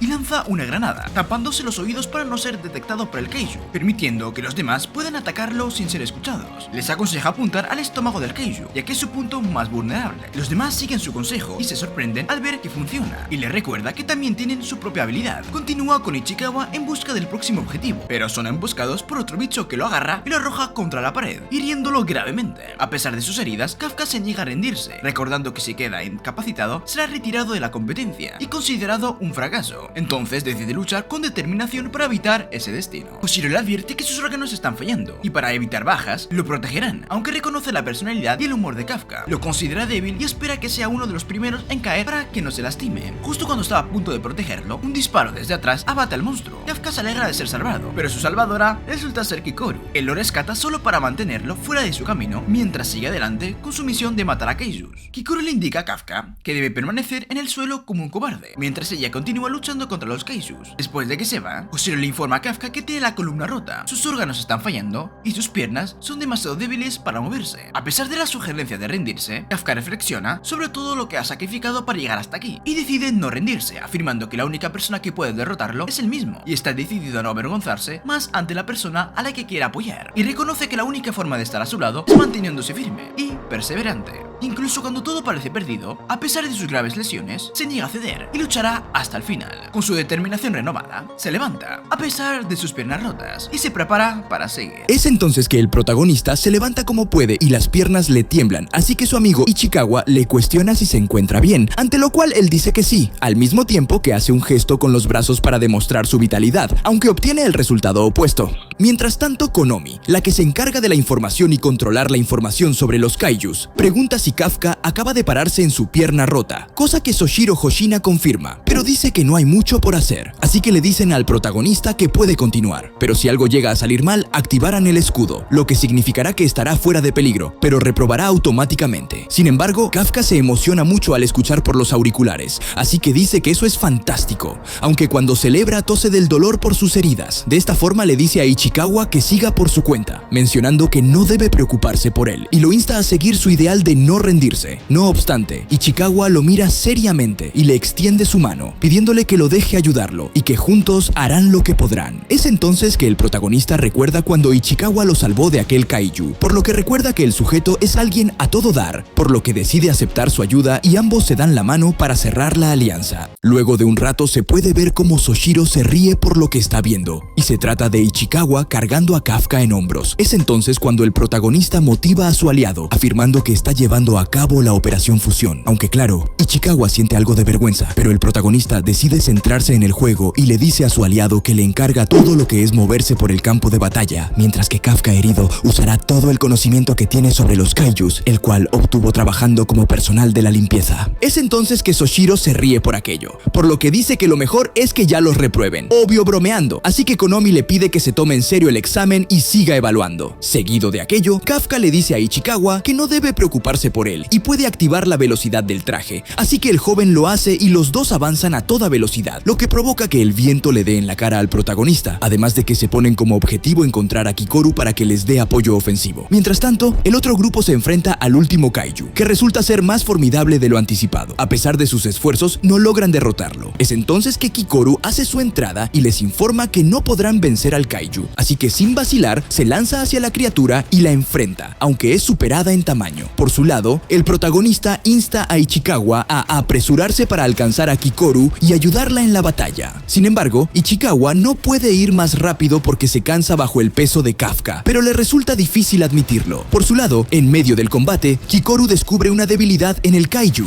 y ejecuta el ataque final con éxito, poniendo fin a la amenaza. Y con un suspiro de alivio, Kikoru celebra la victoria para su equipo, asegurando su paso a la siguiente etapa de la competencia. La atmósfera en la sala de examinación es palpablemente palpablemente tensa ante la sorprendente conclusión de la batalla. Soshiro mantenía la esperanza de que la mayoría de los concursantes fueran eliminados en ese momento. Estimaba que al menos 30 competidores serían expulsados, pero hasta ese momento ninguno había sido descalificado, y las lesiones eran el peor contratiempo experimentado por todos. Reconociendo que la supervivencia hasta ese punto se debía en gran medida a Kikoru, todos los competidores admitieron haber alcanzado un resultado inesperado. Además, era de conocimiento común que Kikoru era la hija del director Shinomiya, lo que generaba asombro entre ellos al no esperar que la hija del director estuviera compitiendo. La presencia de Kikoru era considerada una gran ventaja para el equipo de defensa, ya que se aseguraba de que sus compañeros estuvieran en óptimas condiciones físicas y mentales. Mientras tanto, en el campo, Kikoru se sentía satisfecha con su desempeño del día y reflexionaba mirando al cielo, preguntándose si su padre estaría orgulloso de ella y si creería que estaba cumpliendo sus expectativas. Por otro lado, Ichikawa finalmente dejó caer a Kafka de su espalda. Concluida la primera parte del partido, esperaban ansiosos los resultados y anticipaban su clasificación para la siguiente etapa. De pronto, un disparo alcanza a Kikoru. Le lleva un momento comprender lo que está sucediendo y concentra su energía en esa parte de su lesión. Mientras tanto, el protagonista y Ichikawa conversan sobre Kikoru, una de las escasas veces que han interactuado con ella, así que reconocen su formidable habilidad, siendo ella la fuerza dominante en el equipo, por lo que su apoyo inquebrantable sería una ventaja para cualquier equipo en el que participara. Sin embargo, desconocen que la misma heroína ha sido objetivo de un ataque. Kikoru dirige su escudo hacia su pecho para sobrevivir, mientras se cuestiona qué tipo de kaiju la ha herido. La sorpresa se extiende incluso a los directores en la sala de examinación. Una vez que cura su herida, el kaiju se comunica con ella, lo que la deja perpleja al descubrir su inteligencia superior. Tras recuperarse, se prepara para defenderse. Mientras tanto, una alarma de emergencia irrumpe en la sala de situación, donde Soshiro busca entender la situación. Descubren una anomalía en el kaiju, con los muertos reviviendo con una inteligencia inusualmente alta. Son kaiju altamente inteligentes, que solo él y posiblemente Mina podrían derrotar. Mina le ordena a Soshiro que dirija a todos los estudiantes hacia el refugio más cercano y que intente evacuarlos mientras ella misma se enfrenta al kaiju en combate. Los instructores ordenan a los estudiantes evacuar y la multitud se dispersa en pánico, pero Kikoru se rehúsa. Determinada a no ser considerada cobarde y a honrar a su padre, se levanta, solo para ser alcanzada nuevamente por el disparo del kaiju, lanzándola contra la pared. En ese momento, recuerda una escena de su infancia, cuando logró un destacado resultado académico y fue la primera de su clase. Mientras otros estudiantes recibían elogios de sus padres, su propio padre no estaba presente para celebrar con ella. Su mayordomo le recuerda la expectativa de su padre de que siempre aspire a la excelencia en honor a su difunta madre, y cómo considera que un éxito no es suficiente. Impulsada por el deseo de no decepcionar a su familia y con la determinación de ser la mejor en el campo de batalla, Kikoru se enfrenta al monstruo con su arma. A pesar de ser arrojada nuevamente contra la pared, se levanta, jurando no rendirse hasta someter al kaiju. Sin embargo, cuando su mano se fractura y se vuelve inútil, comprende que no puede continuar. Los examinadores, que han estado observándola de cerca, envían apoyo. La situación se complica cuando el kaiju muestra habilidades regenerativas nunca antes vistas y se prepara para lanzar un ataque masivo. Los analistas principales advierten a Mina y a Soshiro, quienes se apresuran a salvarla, conscientes de que Kikoru es el mayor talento de su generación. Lamentablemente, llegan demasiado tarde y Kikoru se rinde, aceptando su destino ante el kaiju. A punto de sucumbir, ella ruega perdón a su padre por no estar a la altura de sus expectativas. En ese instante crucial, Kafka llega justo a tiempo, instándola a no rendirse y rescatándola del letal ataque del kaiju evolucionado. Acto seguido, él mismo adopta su forma kaiju para enfrentar al monstruo, revelando su verdadero poder. Mientras tanto, los demás candidatos continúan la lucha contra los kaijus y organizan la evacuación del área, conscientes de la persistente regeneración de los monstruos. Ichikawa, preocupado por el destino del protagonista al verlo transformarse, revela que Kafka, al escuchar que la vida de Shinomiya estaba en peligro, corrió hacia ella sin titubear, sin siquiera consultar a Ichikawa. Por otro lado, Shinomiya queda perpleja al descubrir la verdadera identidad del anciano que la ha estado molestando todo el día. Es entonces que el protagonista, en su imponente forma kaiju, se arrodilla ante ella y le suplica que no revele su capacidad de transformarse en kaiju al cuerpo de defensa, consciente de las consecuencias mortales que enfrentaría si la verdad saliera a la luz. Mientras intentan dialogar, el monstruo lanza una ráfaga de energía para interrumpirlos, pero Kafka la desvía con un simple golpe, sabiendo que el monstruo persistirá en su ataque. Después de asegurarle a Shinomiya que le explicará una vez que derrote al monstruo, el protagonista se enfrenta al desafío con determinación. Mientras tanto, el analista principal, sin imágenes de la situación de Shinomiya, detecta una oleada de energía inusualmente fuerte, sospechando que el kaiju número 8 está involucrado. Aunque informa a Soshiro sobre las lecturas, él lo descarta como una falla del sistema, incapaz de concebir que alguien pueda generar tanta energía. Mientras tanto, Kafka desata su poder máximo y con un golpe devastador borra al kaiju de la existencia, dejando a Shinomiya boquiabierta al ver su éxito donde ella había fallado. Admirablemente, Kafka elimina también a los otros kaijus cercanos antes de retomar su conversación con Shinomiya, rogándole una vez más que guarde su secreto ante el cuerpo de defensa. Volviendo a su forma humana, Kafka expresa su alivio al ver a Shinomiya a salvo. Sin embargo, Ichikawa llega y abofetea a Kafka por arriesgarse a ser descubierto de esa manera. Mientras los dos discuten acaloradamente, Shinomiya se desmaya por la pérdida de sangre. Soshiro y Mina llegan al lugar y encuentran que los monstruos han desaparecido, lo que despierta su curiosidad sobre quién fue el responsable de su eliminación. Sin embargo, deciden que la investigación puede esperar, priorizando la salud de Shinomiya. De vuelta en la base, todos respiran aliviados al ver a Shinomiya a salvo. Mina ordena una investigación para descubrir quién o qué fue responsable de la desaparición de los kaijus en la zona. Mientras tanto, ella y Soshiro se dirigen a otros lugares para acabar con los kaijus que aún están vivos. Con el examen llegando a su fin, Kafka es trasladado al hospital del cuerpo de defensa, a pesar de no haber sufrido heridas graves. Ichikawa lo visita para informarle que Shinomiya también está bien, solo necesitando recuperarse de la descomposición de su brazo derecho. Mientras tanto, Mina, quien ha escuchado en secreto la conversación, reúne valor para visitar al protagonista. Sorprendiendo tanto a él como a Ichikawa, revela su identidad como la capitana de la tercera división del cuerpo de defensa. Agradecida por los actos que él hizo para ayudar a sus compañeros, le ofrece un gesto de respeto antes de marcharse. Kafka no la detiene, comprometiéndose a hablar con ella solo después de convertirse en oficial del cuerpo de defensa. Por otro lado, Shinomiya, lidiando con sus propias luchas internas por no alcanzar la perfección, recibe la visita de Soshiro, quien busca información sobre quién derrotó al kaiju. Sin embargo, Shinomiya oculta la verdad, afirmando ser ella misma quien lo venció. La noticia de que los kaijus pueden regenerarse incluso después de ser eliminados alarma al público. Mientras tanto, el kaiju inteligente, posiblemente responsable de las habilidades regenerativas de los monstruos, observa con asombro, cuestionando la fuerza de los capitanes del cuerpo de defensa al ver que ninguno de los kaijus mutados sobrevivió. Decepcionado, el kaiju inteligente asume una forma humana para infiltrarse entre los humanos. Sorprendentemente, se une al equipo del protagonista como uno de los nuevos trabajadores de la empresa que limpia los cuerpos de los kaijus derrotados, o sea, el mismo lugar en donde Kafka trabajaba al comienzo. Después, Ichikawa recuerda todo lo que ha pasado hasta ahora, así que piensa que el protagonista ha ganado coraje. Sin embargo, cambia de opinión al ver a Kafka asustado por lo que vendrá y le echa la culpa a Ichikawa por haberlo metido en todo esto, lo que provoca una discusión entre ellos. Sin embargo, su discusión se interrumpe cuando el jefe de la empresa les avisa que les ha llegado un sobre, así que ambos se preparan, conscientes de que son los resultados de la prueba para ser cazadores. Se sientan juntos y observan sus sobres. Deciden abrirlos al contar hasta 3. Kafka abre el suyo, preguntándose si finalmente podrá empezar su camino para estar junto a Mina. Lee la hoja y se sorprende por el resultado. Luego, se ve que los que pasaron la prueba se reúnen en la base. El chico de pelo verde se acerca al grandote de pelo rubio y lo saluda, comentándole que sabía que él lo lograría. Observa a todos y nota a Ichikawa, confirmando que todos los que él predijo pasaron, aunque señala que falta el fanático de Kikoru, es decir, el protagonista. El grandote se sorprende y le pregunta al chico de pelo verde si quería que el viejo lo aprobara, a lo que responde que no. Todos guardan silencio cuando entra Kikoru, admirándola. Una chica se le acerca rápidamente y la saluda. La chica de coletas comenta que está allí para hacer el juramento y le dice a Kikoru que esperaba ser la primera en ingresar, pero ahora que vio a la chica de coletas piensa que es mucho mejor y espera acercarse más a ella. El chico de pelo verde le dice al grandote que parece que tendrán que pelear por el segundo puesto. Sin embargo, el grandote le recuerda que él fue el primero en la parte física, así que le sugiere que compita por el segundo puesto y afirma que él aspirará al primero de todos modos. El chico de pelo verde sonríe tranquilo ante el comentario, indicando que tenía la misma idea. Al mismo tiempo, el pelirrojo anterior se encuentra con Ichikawa y lo reconoce como el amigo del viejo, es decir, Kafka, y lo saluda. Así que Ichikawa menciona sus nombres y el pelirrojo se disculpa por ser terrible recordando nombres. Luego revela que se llama Iharu Furuhashi y Ichikawa hace lo mismo, expresando que será un placer. El pelirrojo extiende la mano y sugiere que se traten por sus nombres de pila. Mientras se estrechan las manos, Iharu pregunta si Kafka reprobó, pero Ichikawa no llega a responder porque el evento de bienvenida comienza. Entra la capitana Ashiro, o sea Mina, y todos la observan con respeto y admiración. Sube al podio y la vocera le pide a Kikoru que se una para entregar los diplomas, ya que es la líder de los aprobados con el mejor puntaje. Kikoru sube y Mina le entrega su diploma, y Kikoru jura por ella y por todos sus compañeros. Mina agradece a Kikoru por lo ocurrido la otra vez, mencionando que gracias a que derrotaron a los kaijus no hubo pérdidas humanas. Kikoru se sorprende y luego se pone seria, pensando en Kafka, quien fue quien realmente derrotó a los monstruos. Se pregunta por qué no está allí. Comenta que Kafka no solo salvó su vida, sino sino que también se preocupó por ella, lo que considera vergonzoso. Empieza a reflexionar sobre su forma de kaiju y si volverá a aparecer. En ese momento, Kafka entra al salón, disculpándose por llegar tarde. Kikoru se ruboriza al verlo, mientras Mina no parece sorprendida, a diferencia del resto de los presentes, que no esperaban verlo allí. Mina recuerda a los altos mandos revisando el examen de Kafka, en el que básicamente obtuvo 0 y reprobó. Sin embargo, Soshiro decide quedarse con el examen, mencionando que sabe que sus notas son bajas, pero durante la prueba contra los kaijus, fue útil al descubrir los puntos débiles de los monstruos. Se centró en ayudar en lugar de obtener puntos, algo que no todos hacen. También menciona que su humor es un aspecto importante para su decisión. Cuando Konomi escucha esto, comenta que sabía que lo estaba eligiendo por eso. Después de eso, Soshiro menciona que no está seguro de si Kafka podrá unirse oficialmente al cuerpo de defensa, pero de todas formas lo entrenará en su escuadrón como cadete. Y recordando esto, Kafka le dice a Kafka que al ser elegido como cadete, lo dejarán fuera del nombramiento de reclutas, mientras Kikoru parece contenta de que el protagonista haya ingresado. El chico de pelo verde, el pelirrojo y el grandote se sorprenden al final de que haya aprobado incluso como cadete. Luego, Mina y Kafka intercambian miradas y Soshiro sube al podio para decir que ahora que todos están presentes, la capitana Mina dirá unas palabras. Ella agradece a los presentes por alistarse y pasar un examen tan difícil, señalando que necesitan refuerzos debido al incremento en la aparición de kaijus fuertes. Advierte que los próximos combates serán mortales y algunos podrían perder la vida en su primera misión. Mina insta a darlo todo para sobrevivir y erradicar a los kaijus de una vez por todas, asegurando que ella estará al frente como su lanza y escudo. Kafka se emociona al escuchar esto y promete luchar a su lado, sorprendiendo a todos. Entonces, Mina se da cuenta de que Kafka la llamó por su primer nombre y casi lo hace también, pero vuelve rápidamente a su rol de capitana y lo reprende como cadete por interrumpirla y faltarle al respeto, ordenándole hacer 100 flexiones. Kafka se sorprende al darse cuenta de lo que dijo sin pensar. Soshiro se ríe por la reacción de Kafka y el momento, sugiriendo que quizás el castigo fue muy ligero. Mina se retira y Soshiro piensa haberla visto sonreír, pero Konomi interrumpe y señala el lado cómico de Kafka en acción. Soshiro elogia la habilidad de Konomi para elegir soldados y menciona que el trabajo de reclutamiento puede ser deprimente, por lo que necesitan personas como Kafka. Sin embargo, mientras ve a Kafka haciendo las 100 flexiones de castigo, Soshiro dice que su factor cómico y sus habilidades de apoyo no fueron las únicas razones, afirmando que cuando todo se había ido a la mismísima, se reportó la aparición de un kaiju con una magnitud de 9.8, y aunque cree que quizás es súper improbable, la verdad es que cuando ese poder apareció, los signos vitales de Kafka se borraron del mapa. De esta forma, él dice que vigilará a Kafka hasta descubrir quién o qué es. Por su parte, el protagonista termina de hacer las 100 flexiones y todos lo felicitan. Es entonces que Kikoru le dice que quiere hablar con él, ante lo cual Kafka le cuestiona si no puede ser allí, ya que no puede moverse. Sin embargo, ella dice que no, debe ser un sitio privado, lo que hace que el pelirrojo bromee diciendo que parece que Kikoru se le quiere declarar, ante lo cual ella dice que no, y se enfada. Es entonces que Ichikawa se acerca a Kafka para saber qué planea hacer, ante lo cual él supone que es algo así como cuando te invitan a pelear en el patio del colegio. Sin embargo, Kikoru pierde la paciencia y lo patea para luego llevárselo, lo que hace que Ichikawa suspire. Ya luego de esto se dirigen a un café, en donde ella se sorprende cuando se entera que el protagonista se convirtió en un kaiju al comer uno, por lo que lo llama glotón, ante lo cual Kafka dice que no se lo comió por gusto. Es entonces que Ichikawa les pide que no griten, al mismo tiempo que el protagonista comenta que cree poder contarles su secreto a las fuerzas de defensa. Es entonces que ella le dice que no se lo recomienda, afirmando que lo usarán para experimentos y otras cosas, por lo que no podrá ser un soldado, cosa en la que Ichikawa está de acuerdo. Seguidamente ella revela que a los kaijus que enumeran los usan luego para hacer armas especiales, por lo que Kafka podría terminar de esa misma forma. De esta forma el protagonista y su amigo se aterran, así que Kafka se acerca mucho a Kikoru y le pide que guarde el secreto, obvio desesperado por el miedo de que se convierta en un conejillo de indias o en unos guantes para el invierno. Es entonces que ella siente vergüenza y le pega una patada para alejarlo. Acto seguido le dice que se lo guardará, afirmando que él le salvó la vida, así que será una forma de devolverle el favor. Sin embargo, ella dice que si descubre que Kafka se vuelve un peligro para la humanidad, lo eliminará con sus propias manos, cosa que sorprende a Ichikawa. De esta forma, Kafka entiende, por lo que le dice que si eso ocurre, que por favor lo elimine, afirmando que le deja esa tarea. Posteriormente se puede ver que los reclutas comienzan a practicar y se puede ver que Ichikawa tiene unos números interesantes, exactamente 18%, por lo que Soshiro se sorprende por esto, afirmando que ha mejorado mucho en poco tiempo. Es entonces que el pelirrojo no quiere quedarse atrás, por lo que trata de tener un mejor desempeño y supera a Ichikawa por 2 puntos. Acto seguido se acerca a él y le dice que lo superó, pero parece que Ichikawa no estaba compitiendo. Sin embargo, ambos se quedan muy por detrás cuando ven que Kikoru saca un 55%, más del doble que ellos. Mientras tanto, el chico de pelo verde y el grandote están en la misma, aunque son interrumpidos por los festejos de Kafka, quien tras bastante tiempo obtiene un resultado del 1%, por lo que celebra como nunca. Así que se acerca a Kikoru y le dice que pasó de un 0% de compatibilidad con el traje a un 1%. Acto seguido comienza a seguirla emocionado, pero ella le dice que no lo entiende, ya que ella tiene más de 55%, por lo que no tiene sentido su emoción. Ya luego de la práctica, todos se dan un baño y comparan sus músculos, por lo que Kafka presume los suyos, aunque su barriga lo delata, y el pelirrojo se ríe. Es entonces que aparece el grandote, quien demuestra porque fue el mejor en el examen físico, lo que hace que todos se sientan unos flacuchos. Sin embargo, Kafka disfruta el momento al sentir que está en camino. Mientras tanto, se puede ver que Kikoru se encuentra con Mina, quien acaba de salir de bañarse. Es entonces que ambas hablan, y Kikoru quiere saber cómo es que la capitana consiguió esos músculos, así que ella se dispone a enseñarle allí mismo, lo que sorprende a Kikoru y le agradece. Posteriormente se puede ver que todos los varones se ponen a hablar sobre la razón por lo que se metieron a ser reclutas, ante lo cual la mayoría dice que, por Mina, lo que sorprende a Kafka, Ichikawa le comenta que ella es como un superhéroe de su generación. Luego de esto, todos se ponen intensos al descubrir que Kafka es amigo de la infancia de Mina, por lo que le hacen muchas preguntas sobre ella. Tiempo después, el protagonista comienza su rutina de cadete, pasando el tiempo con todos y hace el mismo entrenamiento que el resto del escuadrón, cosa que lo cansa, pero Ichikawa siempre le da una mano. Y una noche se encuentra con Soshiro, quien dice que escuchó sus conversaciones con los chicos, por lo que sabe que su motivación es la capitana Mina, así que dice que no cederá su lugar como vicecapitán, ante lo cual Kafka le comenta que se esforzará para ganarlo. Soshiro alienta esa actitud y le dice que cuando se vaya cierre las puertas. Acto seguido le da las llaves del sitio, pero antes de irse, él le recomienda a Kafka no hacerse amigo de nadie, ya que en cualquier momento puede ocurrir un imprevisto y perder la vida. Es entonces que suena una alarma de kaiju, así que Soshiro le dice que justo de eso hablaba, afirmando que es hora de que Kafka haga su primera misión. Posteriormente, las fuerzas de defensa llegan a Sagamihara, donde se enfrentan a un monstruo de 150 metros de largo. Mientras evacúan a la población y transportan suministros, Soshiro pregunta a sus compañeros si están listos para enfrentar a los monstruos. Mientras tanto, Kikoru recuerda el momento en que Kafka le reveló su identidad como el Kaiju número 8, lo que obviamente desata preocupaciones sobre su futuro en las fuerzas de defensa. Kikoru advierte sobre las consecuencias y amenazas potenciales, dejando claro que actuará si Kafka pone a otros en peligro. De vuelta al presente, Kikoru espera que Kafka esté a la altura. De repente, el protagonista se siente enfermo y atribuye sus ganas de vomitar a que comió mucho, lo que irrita a Kikoru. Pronto, las tropas llegan a la base temporal de las fuerzas de defensa en Sagamihara. Al contemplar al monstruo, Kafka e Ichikawa quedan atónitos ante su apariencia. Mientras el pelotón de Soshiro se alistaba, él anunció la operación del día, explicando que el objetivo, surgido de la falla de Kanawa, había comenzado a moverse y crecer bajo tierra, emergiendo a la superficie en su fase de proliferación. Mientras Mina lideraba un escuadrón contra el monstruo principal, su tarea era contener las bestias secundarias y evitar que se dispersaran, siendo crucial para el resultado general. Soshiro destacó que los pelotones con reclutas estaban en la retaguardia, siendo la última línea de defensa. ¿Alguna duda y recibir ninguna respuesta? Indicó que estaban preparados. Subrayó que el rendimiento en el campo de batalla era crucial, más allá del entrenamiento, llamándolos novatos, lo que infundió ánimo en las tropas antes de partir hacia la acción.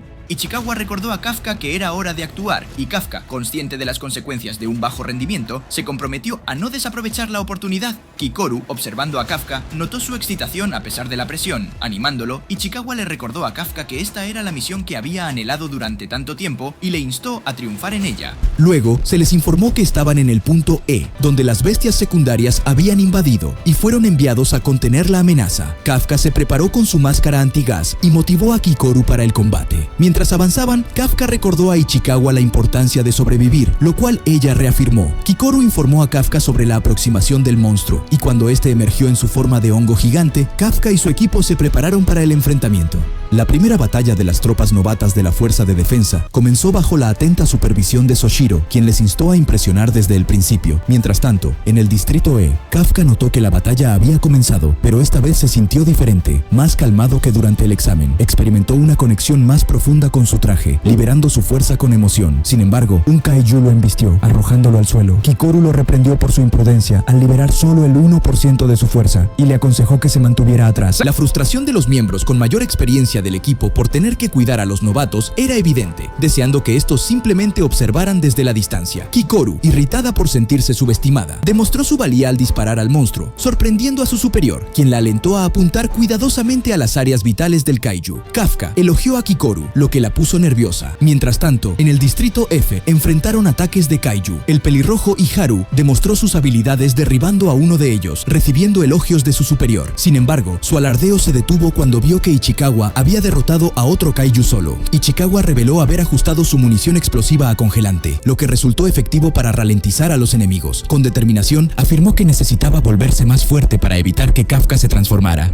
El chico de pelo verde, Izumo y Aoi impresionaron a todos con su desempeño, desconcertando a los mayores. Nakanoshima, la líder de pelotón, explicó que los novatos de este año estaban demostrando habilidades y fuerza excepcionales, sorprendiendo incluso a los más veteranos. Aoi e Izumo continuaron su habitual alarde mutuo. Aoi presumió de haber derrotado a 3 kaiju, insinuando que Izumo era lento, a lo que este respondió señalando que había ayudado a acabar con 2 de ellos. Nakanoshima, aparentemente entusiasmada por los nuevos reclutas, comentó sobre la dinámica entre los dos, describiendo a Aoi como salvaje y a Izumo como elegante, sorprendiendo a un colega que reconoció las referencias a sus anteriores apariencias. La rivalidad entre Aoi e Izumo divirtió a Nakanoshima, quien incluso consideró incorporarlos oficialmente a su pelotón. Después de esto, Nakanoshima reflexionó sobre el alto desempeño general de los novatos, influenciado por los mejores entre ellos, lo que provocó un esfuerzo colectivo superior en comparación con años anteriores. Mientras tanto, en el distrito E, Kafka observaba desde la retaguardia, impresionado por la eficacia de sus compañeros novatos en la batalla. Sin embargo, se sintió abrumado por su propia percepción de ser una carga en comparación con ellos. Recordando el comentario de un mayor sobre la importancia de conocer los puntos vitales del enemigo, Kafka tuvo una idea. Tomando la iniciativa, Kafka comenzó a despiezar a un kaiju caído, sorprendiendo a su superior con su determinación, observando con asombro cómo el traje aumentaba su capacidad incluso con un pequeño porcentaje de fuerza liberada. Durante la disección, Kafka descubrió información crucial sobre la anatomía de los kaiju y sus puntos débiles. Informó rápidamente a Soshiro sobre la ubicación del núcleo del enemigo, destacando la necesidad de destruirlos para evitar la aparición de nuevas amenazas. Soshiro elogió el descubrimiento de Kafka y ordenó que la información se transmitiera a todos los miembros de la tropa. Reconociendo la experiencia previa de Kafka en su campo de trabajo, Soshiro valoró especialmente su dedicación al estudio que llevó a este importante hallazgo. Cuando Soshiro elogió a Kafka, él se sintió lleno de satisfacción, creyendo haber demostrado su valía para las fuerzas de defensa. Informó a Soshiro que se encargaría de eliminar los cadáveres de los kaiju cuyos núcleos no hubieran sido destruidos, determinado a llegar hasta Mina y estar a su lado. Sin embargo, una fuerte explosión interrumpió sus pensamientos, y Soshiro le indicó que la batalla había comenzado y que Kafka debía estar atento. Mina apareció en escena, manejando un cañón gigante con asombrosa destreza, apuntando directamente al núcleo del gigantesco kaiju principal. Impresionado por su poderío, Kafka quedó maravillado por la demostración de fuerza de su amiga de la infancia. El ataque de Mina fue devastador, destruyendo al kaiju y dejando a Kafka estupefacto. Mientras la batalla continuaba, Mina recibió información sobre el monstruo base y comenzó a cargar su siguiente disparo.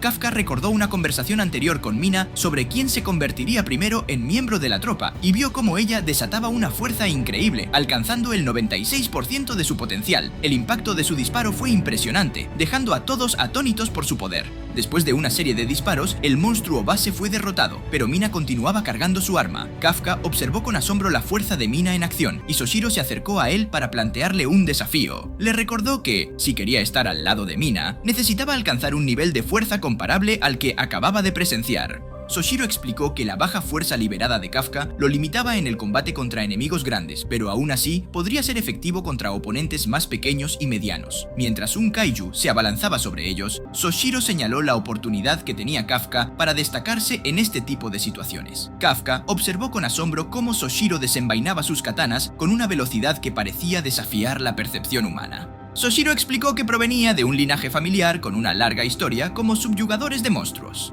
Mostrando su arma preferida, afirmó que prefería las katanas sobre las armas de fuego. Kafka señaló la superioridad del comandante y el vicecomandante, quienes incluso tenían equipo personalizado para adaptarse a sus habilidades individuales. Sin embargo, el momento fue interrumpido por Mina, quien informó a Soshiro que había lidiado con el monstruo principal. Soshiro anunció entonces que la conversación había terminado y que el evento principal estaba a punto de comenzar. Kafka se sintió confundido porque Mina había declarado que el monstruo base había sido derrotado. Soshiro aclaró que el verdadero desafío residía en la posibilidad de que nuevas bestias emergieran del cadáver del monstruo base, lo que provocó que la verdadera batalla estuviera por comenzar. Mientras numerosas bestias se abalanzaban sobre ellos, Soshiro declaró que era hora de la batalla final, después de la cual podrían regresar a casa y disfrutar de un merecido desayuno. Izumo comentó en tono ligero que Soshiro lo hacía parecer fácil. Sin embargo, uno de los mayores se burló de los novatos, insinuando que podrían necesitar más entrenamiento de resistencia. Nakanoshima, en tono de broma, sugirió a Izumo y a Aoi que podrían descansar y dejar la pelea a los mayores. Ambos novatos comprendieron la insinuación y aseguraron que también ayudarían. Konomi notó el cansancio en los rostros de los novatos y reflexionó sobre el desafío que representaba esta primera misión. Soshiro destacó la importancia de superar las barreras de rendimiento que limitaban a los miembros regulares de la tropa, señalando que solo unos pocos lograban convertirse en comandantes. Mientras tanto, Iharu se apoyó en el muro, reflexionando sobre su propio esfuerzo y entrenamiento, cuestionándose por qué no podía igualar el ritmo de Ichikawa. Después, un anuncio les informó que las bestias posteriores se dirigían hacia el distrito B, lo que llevó a Ichikawa a sugerir que regresaran a la línea del frente. Mientras hablaban, notaron a un hombre con un uniforme de barrendero de monstruos incorporado. Este hombre estaba comentando que el órgano proliferativo que había colocado dentro había sido dañado, y estaba desconcertado sobre cómo las tropas lo sabían, lo que lo llevó a preguntarse si había algún miembro bien informado sobre los monstruos entre ellos. Ichikawa quedó sorprendido por esto, y cuando el hombre se dio la vuelta, le preguntó a Ichikawa si sabía algo al respecto, pero Ichikawa no podía entender por qué había un miembro del equipo de limpieza en ese lugar. Mientras tanto, resultó que los antiguos compañeros de trabajo de Kafka estaban observando desde la distancia, y uno de ellos comentó sobre el tamaño del kaiju con el que estaban luchando, preguntando si Ichikawa también estaba allí, mientras que otro se quejaba de no poder disfrutar de la vista sin binoculares. De repente, su encargado les preguntó si habían visto al novato, o sea, el kaiju número 9 que se hace pasar por humano, a lo que Tokuda se sorprendió y mencionó que probablemente estaba pasando el rato en el baño otra vez. Regresamos a Ichikawa,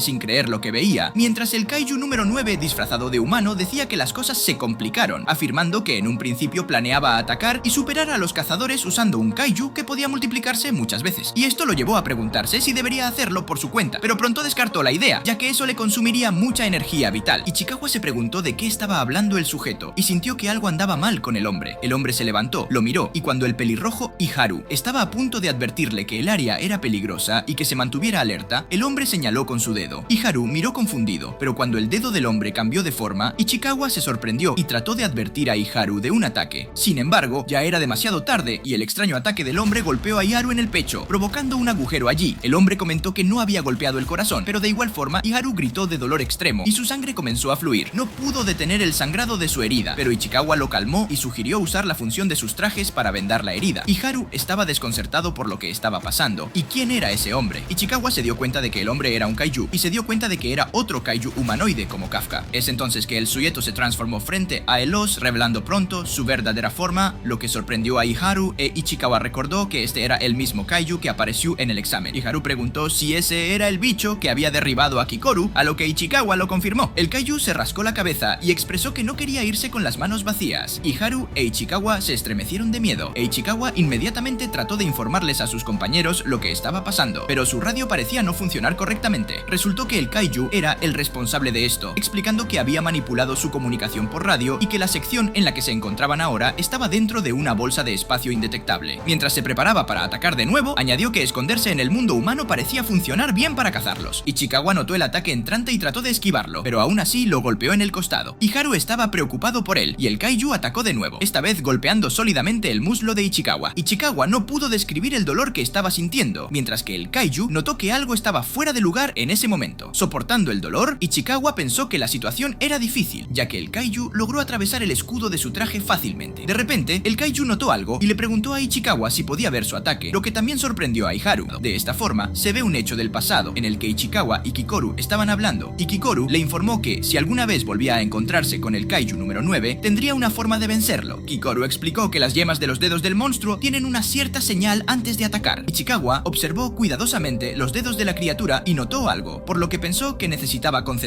en eso, y si podía captar el momento de su ataque, podría esquivarlo. Muy pronto, Ichikawa logró evadir el ataque del monstruo, impresionando a Iharu y también haciendo que el kaiju comentara que era tal como esperaba. De repente, Ichikawa disparó al kaiju, pero este desvió fácilmente la bala y rápidamente le dijo a Iharu que se retirara y pidiera refuerzos. Iharu estaba irritado y se preguntó por qué debería ser él quien debía ser salvado. salvado, por lo que no notó el ataque del kaiju, pero afortunadamente Ichikawa lo salvó. Sin embargo, el ataque todavía rozó el hombro de Iharu. Iharu no pudo describir lo doloroso que fue e Ichikawa lo instó a irse, lo que sorprendió a Iharu. Ichikawa pensó que no había nada más aterrador que su situación. Esta era la criatura que había golpeado a Kikoru, así que sabía que no era rival para ella. Poco después, Iharu decidió irse, y mientras Ichikawa reflexionaba sobre cómo Kafka había tratado de salvarlo, pensó en el tipo de oficial que quería ser, uno que arriesgaría su vida para proteger a otros como él en esos momentos. Aunque no lograra derrotar al monstruo, al menos podría ganar tiempo para que Iharu escapara. Con esa determinación, valientemente intentó nuevamente dispararle al kaiju, pero el monstruo lo esquivó fácilmente y contraatacó. Ichikawa logró esquivar los ataques y al mismo tiempo devolver el fuego. Mientras huía, Iharu pensó que este no era el Ichikawa que conocía antes, y no podía creer que Ichikawa fuera capaz de enfrentarse a un monstruo tan aterrador. Es entonces cuando fue golpeado por el ataque del kaiju y su miedo era evidente en su rostro. De esta forma, recuerda cuando Soshiro explicaba que hay un muro en la compatibilidad con los trajes, el cual normalmente oscila entre el 20% y el 30%. Mencionó que este es un obstáculo que pocos logran superar, lo que hizo reflexionar a Iharu. Estaba un poco molesto porque habían pasado casi 2 semanas y aún no había alcanzado el 20%. Desde el día en que Mina lo salvó, había dedicado su vida a volverse más fuerte, pero a pesar de todos sus esfuerzos, Ichikawa parecía superarlo sin esfuerzo, lo que lo irritaba. Regresando al presente, el kaiju de repente se movió rápidamente al lado de Ichikawa. El monstruo comentó que parecía que Ichikawa estaba actuando como si supiera todo sobre los kaijus, y de repente algo creció en la espalda del kaiju. 2 brazos más emergieron de los hombros del kaiju, y dijo que estaba seguro de que Ichikawa no sabía nada de ellos. Ichikawa se sorprendió, y justo cuando el kaiju estaba a punto de atacar, Iharu llegó de repente y logró salvar a Ichikawa del asalto del monstruo. Es entonces cuando Ichikawa le pregunta por qué regresó, y en medio de esto, Iharu piensa que no es Ichikawa quien le desagrada, sino que él no ha mejorado desde que llegó, afirmando que sigue siendo el mismo que siempre es protegido por otros. De esta forma, Iharu le dice a Ichikawa que no lo está protegiendo, sino que será él, o sea Iharu, quien lo proteja. Sin embargo, el pelirrojo se desploma tras decir esto, al mismo tiempo que el kaiju ve lo anterior y no termina de entender lo que ocurre. Es entonces que Ichikawa vuelve a insistir en saber por qué Iharu regresó, ante lo cual este le dice que guarde silencio, afirmando que antes de volver lanzó una bengala para que el resto aparezca. Sin embargo, Ichikawa dice que ese no es el problema. Al mismo tiempo, el kaiju se da cuenta de lo que planeaban, o sea, básicamente que Ichikawa lo distrajera mientras el otro iba a buscar ayuda. Es entonces que el monstruo le dice que aquel plan está destinado al fracaso, ya que nada ni nadie puede salir de esa zona sin su permiso, cosa que sorprende a Ichikawa, quien dice que eso es imposible. Sin embargo, Iharu se levanta y dice que lo que dice el monstruo es verdad, por lo que lo único que pueden hacer ahora es prepararse para lo peor. Pero aún con eso, el pelirrojo quiere seguir peleando, por lo que le dice a Ichikawa que deben darle una paliza al monstruo, de forma natural. Ichikawa se sorprende, pero pronto le presta atención a Iharu, quien afirma que está débil, por lo que le dará apoyo disparando al bicho y generando una abertura, y tras decir esto, le pide a Ichikawa que use toda su fuerza para eliminar al enemigo. Ichikawa se queda en silencio tras escuchar lo anterior, sin embargo termina aceptando y grita que entiende, así que Iharu lo motiva e Ichikawa corre a pelear contra el kaiju número 9. De esta forma, el pelirrojo comienza a disparar y logra hacerle daño al bicho, al mismo tiempo que Ichikawa se da cuenta de que su aliado puede usar balas eléctricas. Es entonces cuando Iharu le dice a su compañero que no es el único probando balas distintas, y en medio de esto, el kaiju se percata de que esas balas le resultan molestas, ya que le dificultan moverse, por lo que decide acabar primero con el pelirrojo, Iharu. No obstante, el antes mencionado ya estaba preparado para esto, por lo que observa con atención los proyectiles y consigue esquivarlos al igual que Ichikawa, cosa que hace que el monstruo maldiga la situación, ya que hay otro que puede hacer eso. De esta forma, Iharu sigue disparando y tras lo anterior le da la señal a Ichikawa para que libere todo su poder en su solo golpe. Es entonces que el chico reza para que su poder en ese instante únicamente sea mucho más letal que el de Shinomiya e incluso el de la capitana Mina, y tras desear aquello, lanza un disparo lleno de energía y da de lleno en el kaiju número 9. Sin embargo, ambos chicos se dan cuenta de que su rival usó un muro de cadáveres de monstruos, por lo que aquel mortal ataque no le hizo nada al no alcanzarlo. Y tras esto, el bicho se burla de ellos diciendo que ahora parece que los dos se quedaron sin ideas, haciendo alusión a Iharu e Ichikawa. De esta forma, el pelirrojo se enfada de la impotencia al ver que su compañero es herido múltiples veces y él no puede hacer nada. Al mismo tiempo, en otro lado, Soshiro recibe un llamado de uno de sus compañeros, quien informa que desde hace un buen rato no tienen noticias de Iharu e Ichikawa, además de que no pueden ubicar sus signos vitales. El protagonista escucha esto y en ese momento ve cómo unos cadáveres de kaiju se mueven. Es entonces que Kikoru aparece y le confirma que el kaiju número 9 está cerca, y cuando Kafka escucha esto, se preocupa como nunca. Mientras tanto, Ichikawa sentía como si su cuerpo estuviera envuelto en llamas, consciente de que necesitaba vendarse la herida y ponerse de pie nuevamente, pues aún estaba vivo y la lucha no había concluido. Iharu intentó dispararle al kaiju para detenerlo, pero este fácilmente desvió las balas y contraatacó, golpeando a Iharu debajo del hombro, haciendo que también cayera. Mientras tanto, el kaiju se acercaba a Ichikawa Ichikawa para acabar con él. Con el kaiju cerca de acabar con Ichikawa, Iharu finalmente se arrodilló y rogó que un demonio o incluso el mismo diablo salvara a su amigo. Inesperadamente, Kafka apareció detrás del kaiju, se volteó solo para recibir un potente puñetazo en la cara por parte de Kafka, cuya fuerza lo envió volando y su cabeza se separó de su cuerpo debido al impacto. Mientras Kafka se disculpaba con Ichikawa por llegar tarde, este último se sentía increíblemente débil. Iharu, completamente asombrado, observaba mientras Kafka cargaba a Ichikawa. El cuerpo del kaiju comenzó a regenerarse, mientras este afirmaba que era quien estaban buscando, el kaiju número 8. El kaiju se levantó nuevamente, expresó su deseo de obtener el cadáver de Kafka antes de dispararle con su dedo. La sorpresa de Kafka al ser herido en su forma kaiju causó que Ichikawa no pudiera creer lo que estaba presenciando, y explicó que para acabar con él necesitaba crecer aún más. Múltiples extremidades surgieron de su espalda, sorprendiendo a Iharu, quien había subestimado la amenaza. Ichikawa intentó persuadir a Kafka para que se retirara, pero este último, comprendiendo la situación, se enfureció al entender cómo el kaiju había realizado sus ataques. El kaiju desató un nuevo ataque con su transformación, pero Kafka logró detenerlo con un extraordinario esfuerzo. Todos, incluyendo al kaiju, quedaron atónitos por la hazaña. Antes de que el monstruo pudiera preguntar cómo Kafka había logrado tal hazaña, este se lanzó con una ráfaga de golpes, sorprendiendo al kaiju. El monstruo, tratando de defenderse utilizando los cadáveres de otros kaijus, se vio superado por la fuerza y la velocidad de Kafka. Desesperado, intentó contraatacar, pero Kafka demostró ser demasiado veloz y fuerte. Intentó retirarse, pero Kafka no le permitió una salida fácil. Un puñetazo devastador lo golpeó, dejándole claro que no había escapatoria. Con su núcleo expuesto, Kafka se acercó amenazante, anunciando que era su fin. Pero en ese momento es interrumpido por el sonido de pasos a su lado. Kafka gira y ve como unos reclutas, sus compañeros, le apuntan con armas, al mismo tiempo que informan a la base y al resto de los cazadores presentes que se encontraron con un kaiju humanoide. Después de eso, presenciamos un evento del pasado, donde el protagonista habla con Kikoru sobre la búsqueda de Ichikawa. Ella se sorprende al mencionar que será muy difícil encontrarlos, ya que no tienen idea de su paradero y no hay señales de sus signos vitales. Kafka considera la posibilidad de que se hayan encontrado con el kaiju número 9, así que decide ir a buscarlos. Acto seguido, se transforma y le dice a Kikoru que deje esa área bajo su cuidado. De vuelta al presente, vemos cómo Kikoru reprende al protagonista por transformarse en un área llena de cazadores. Sin embargo, su preocupación aumenta cuando escucha que encontraron a un monstruo humanoide en el distrito E, afirmando que, por sus características, se trata del kaiju número 8. Sin dudarlo, Soshiro moviliza un equipo de subyugación, mientras Kikoru se preocupa por Kafka. Mientras tanto, distraído por la llegada de las tropas, Kafka no nota que el kaiju se aleja. Agradecido por la oportunidad, el kaiju jura venganza contra Kafka, hasta que el enemigo apunta a las tropas. Kafka las protege, sorprendiendo a todos con su buena acción. El kaiju dice que Kafka es un kaiju, pero a pesar de eso, se comporta como un humano, prometiendo volverlo a ver algún día. Después del enfrentamiento, Kafka decide huir antes de ser detectado. En el aire, siente alivio al saber que Ichikawa y Kikoru estarán a salvo. Luego, aterriza en un callejón y se dispone a volver a su forma humana, aprovechando la falta de gente y drones alrededor. Sin embargo, Soshiro lo sorprende apareciendo detrás de él. Kafka lo ve detalladamente. Soshiro tiene un cuerpo negro azabache y una máscara de calavera demoníaca. Soshiro se prepara para atacar, dejando a Kafka sorprendido por su presencia. Soshiro informa a los demás que enfrenta al monstruo número 8 en el distrito F, lo que alarma a Ichikawa, Kikoru y llama la atención de Mina, que Soshiro planea liderar personalmente el equipo de subyugación. Decidido a subyugar al kaiju número 8, Soshiro solicita que le quiten su limitador, alcanzando un asombroso 92% de su fuerza total. Decidido a subyugar al kaiju número 8, Soshiro solicita que le quiten su limitador, alcanzando un asombroso 92% de su fuerza total. De repente, Kafka recordó su enfrentamiento anterior con el kaiju. Mientras reflexionaba sobre cómo afrontar la situación, fue interrumpido por un movimiento excepcionalmente rápido que lo tomó por sorpresa. Observó atónito cómo Soshiro se movía ágilmente y lograba cortar su cuerpo. Asombrado por la velocidad de Soshiro, Kafka reconoció que él estaba en un nivel completamente distinto. Sus movimientos tan veloces dejaban imágenes residuales. Kafka se percató de que él era mucho más veloz que el kaiju contra el que había luchado antes. Soshiro desplegó la primera forma de su estilo de combate, cortando el pecho y la mano izquierda de Kafka, sorprendiéndolo con la precisión de sus ataques, lo que le hizo pensar que estaba enfrentando un golpe invisible. Observó cómo Soshiro apuntaba a su núcleo, lo que lo obligó a regenerar el corte, consciente de que ya no era verdaderamente humano. En un rápido intercambio de ataques, Kafka logró detener los golpes de Soshiro. Soshiro, impresionado de que Kafka siguiera su ritmo a pesar de su esfuerzo máximo, se dio cuenta de que se enfrentaba a un oponente excepcional. Soshiro continuó su ofensiva de manera inesperada, revelando que el ataque anterior era solo una artimaña y que en realidad era un movimiento de 3 partes. Logró infligir un corte profundo en el costado de Kafka. Sin embargo, unas pinzas surgieron del corte y atraparon su katana. Kafka se preparó para el contraataque y su puñetazo impactó la katana de Soshiro, haciéndolo retroceder. Aprovechando la oportunidad, Kafka se retiró rápidamente. Acto seguido, utilizó un dispositivo comunicador para informar informar que el kaiju número 8 había escapado. Por otro lado, Kikoru estaba sentada sobre el cadáver de un kaiju. Observando la situación, Kikoru reflexionó sobre la transformación de Kafka y comenzó a cuestionar su confianza en él. De repente, Kafka regresó y el rostro de Kikoru se iluminó de alegría al verlo. Cuando Kafka colapsó de cansancio, Kafka se disculpó por permitir que el monstruo escapara y expresó su deseo de enfrentarlo. Kikoru lo instó a descansar y le aseguró que Ichikawa y los demás estarían bien. Después de eso, Kikoru señaló que, aparte de ser visto por los miembros de la tropa, también se había encontrado con el vicecapitán Soshiro. Por lo tanto, no sería extraño que Soshiro notara algo. Mientras tanto, se pudo observar que Soshiro se detenía para descansar un poco, y en medio de esto, Mina llegó y comentó que era inusual verlo en ese estado. Mina preguntó sobre la fuerza del monstruo al que se enfrentó. Es entonces que Soshiro explicó que había una alta posibilidad de que el kaiju número 8 fuera un mega monstruo, lo que llamó la atención de Mina. Soshiro reflexionó sobre su sensación de malestar, preguntándose por qué el monstruo había golpeado su katana en lugar de atacarlo directamente. También notó que los movimientos y reacciones del monstruo no parecían los de un monstruo típico, sino más bien los de un humano luchando. Después de esta conversación, Mina se alejó, hizo hincapié en la necesidad de subyugar al monstruo, independientemente de su naturaleza. Posteriormente, esto fue anunciado en todos los medios. Al mismo tiempo, en la carretera, se pudo ver que el kaiju número 9 mostraba signos de debilitamiento mientras caminaba. Es entonces que un conductor se bajó de su coche y le dijo que se moviera del medio, y decidió robarle el aspecto al humano que tenía enfrente. El kaiju se subió al auto y escuchó la noticia sobre la clasificación del monstruo humanoide, avistado tanto en el lugar del examen de admisión como en Sagamihara como un objetivo de subyugación a largo plazo. Mientras tanto, en el hospital de las fuerzas de defensa, Ichikawa se despertó y se encontró con Kafka y Kikoru allí. Ichikawa expresó su alivio al ver que Kafka estaba bien,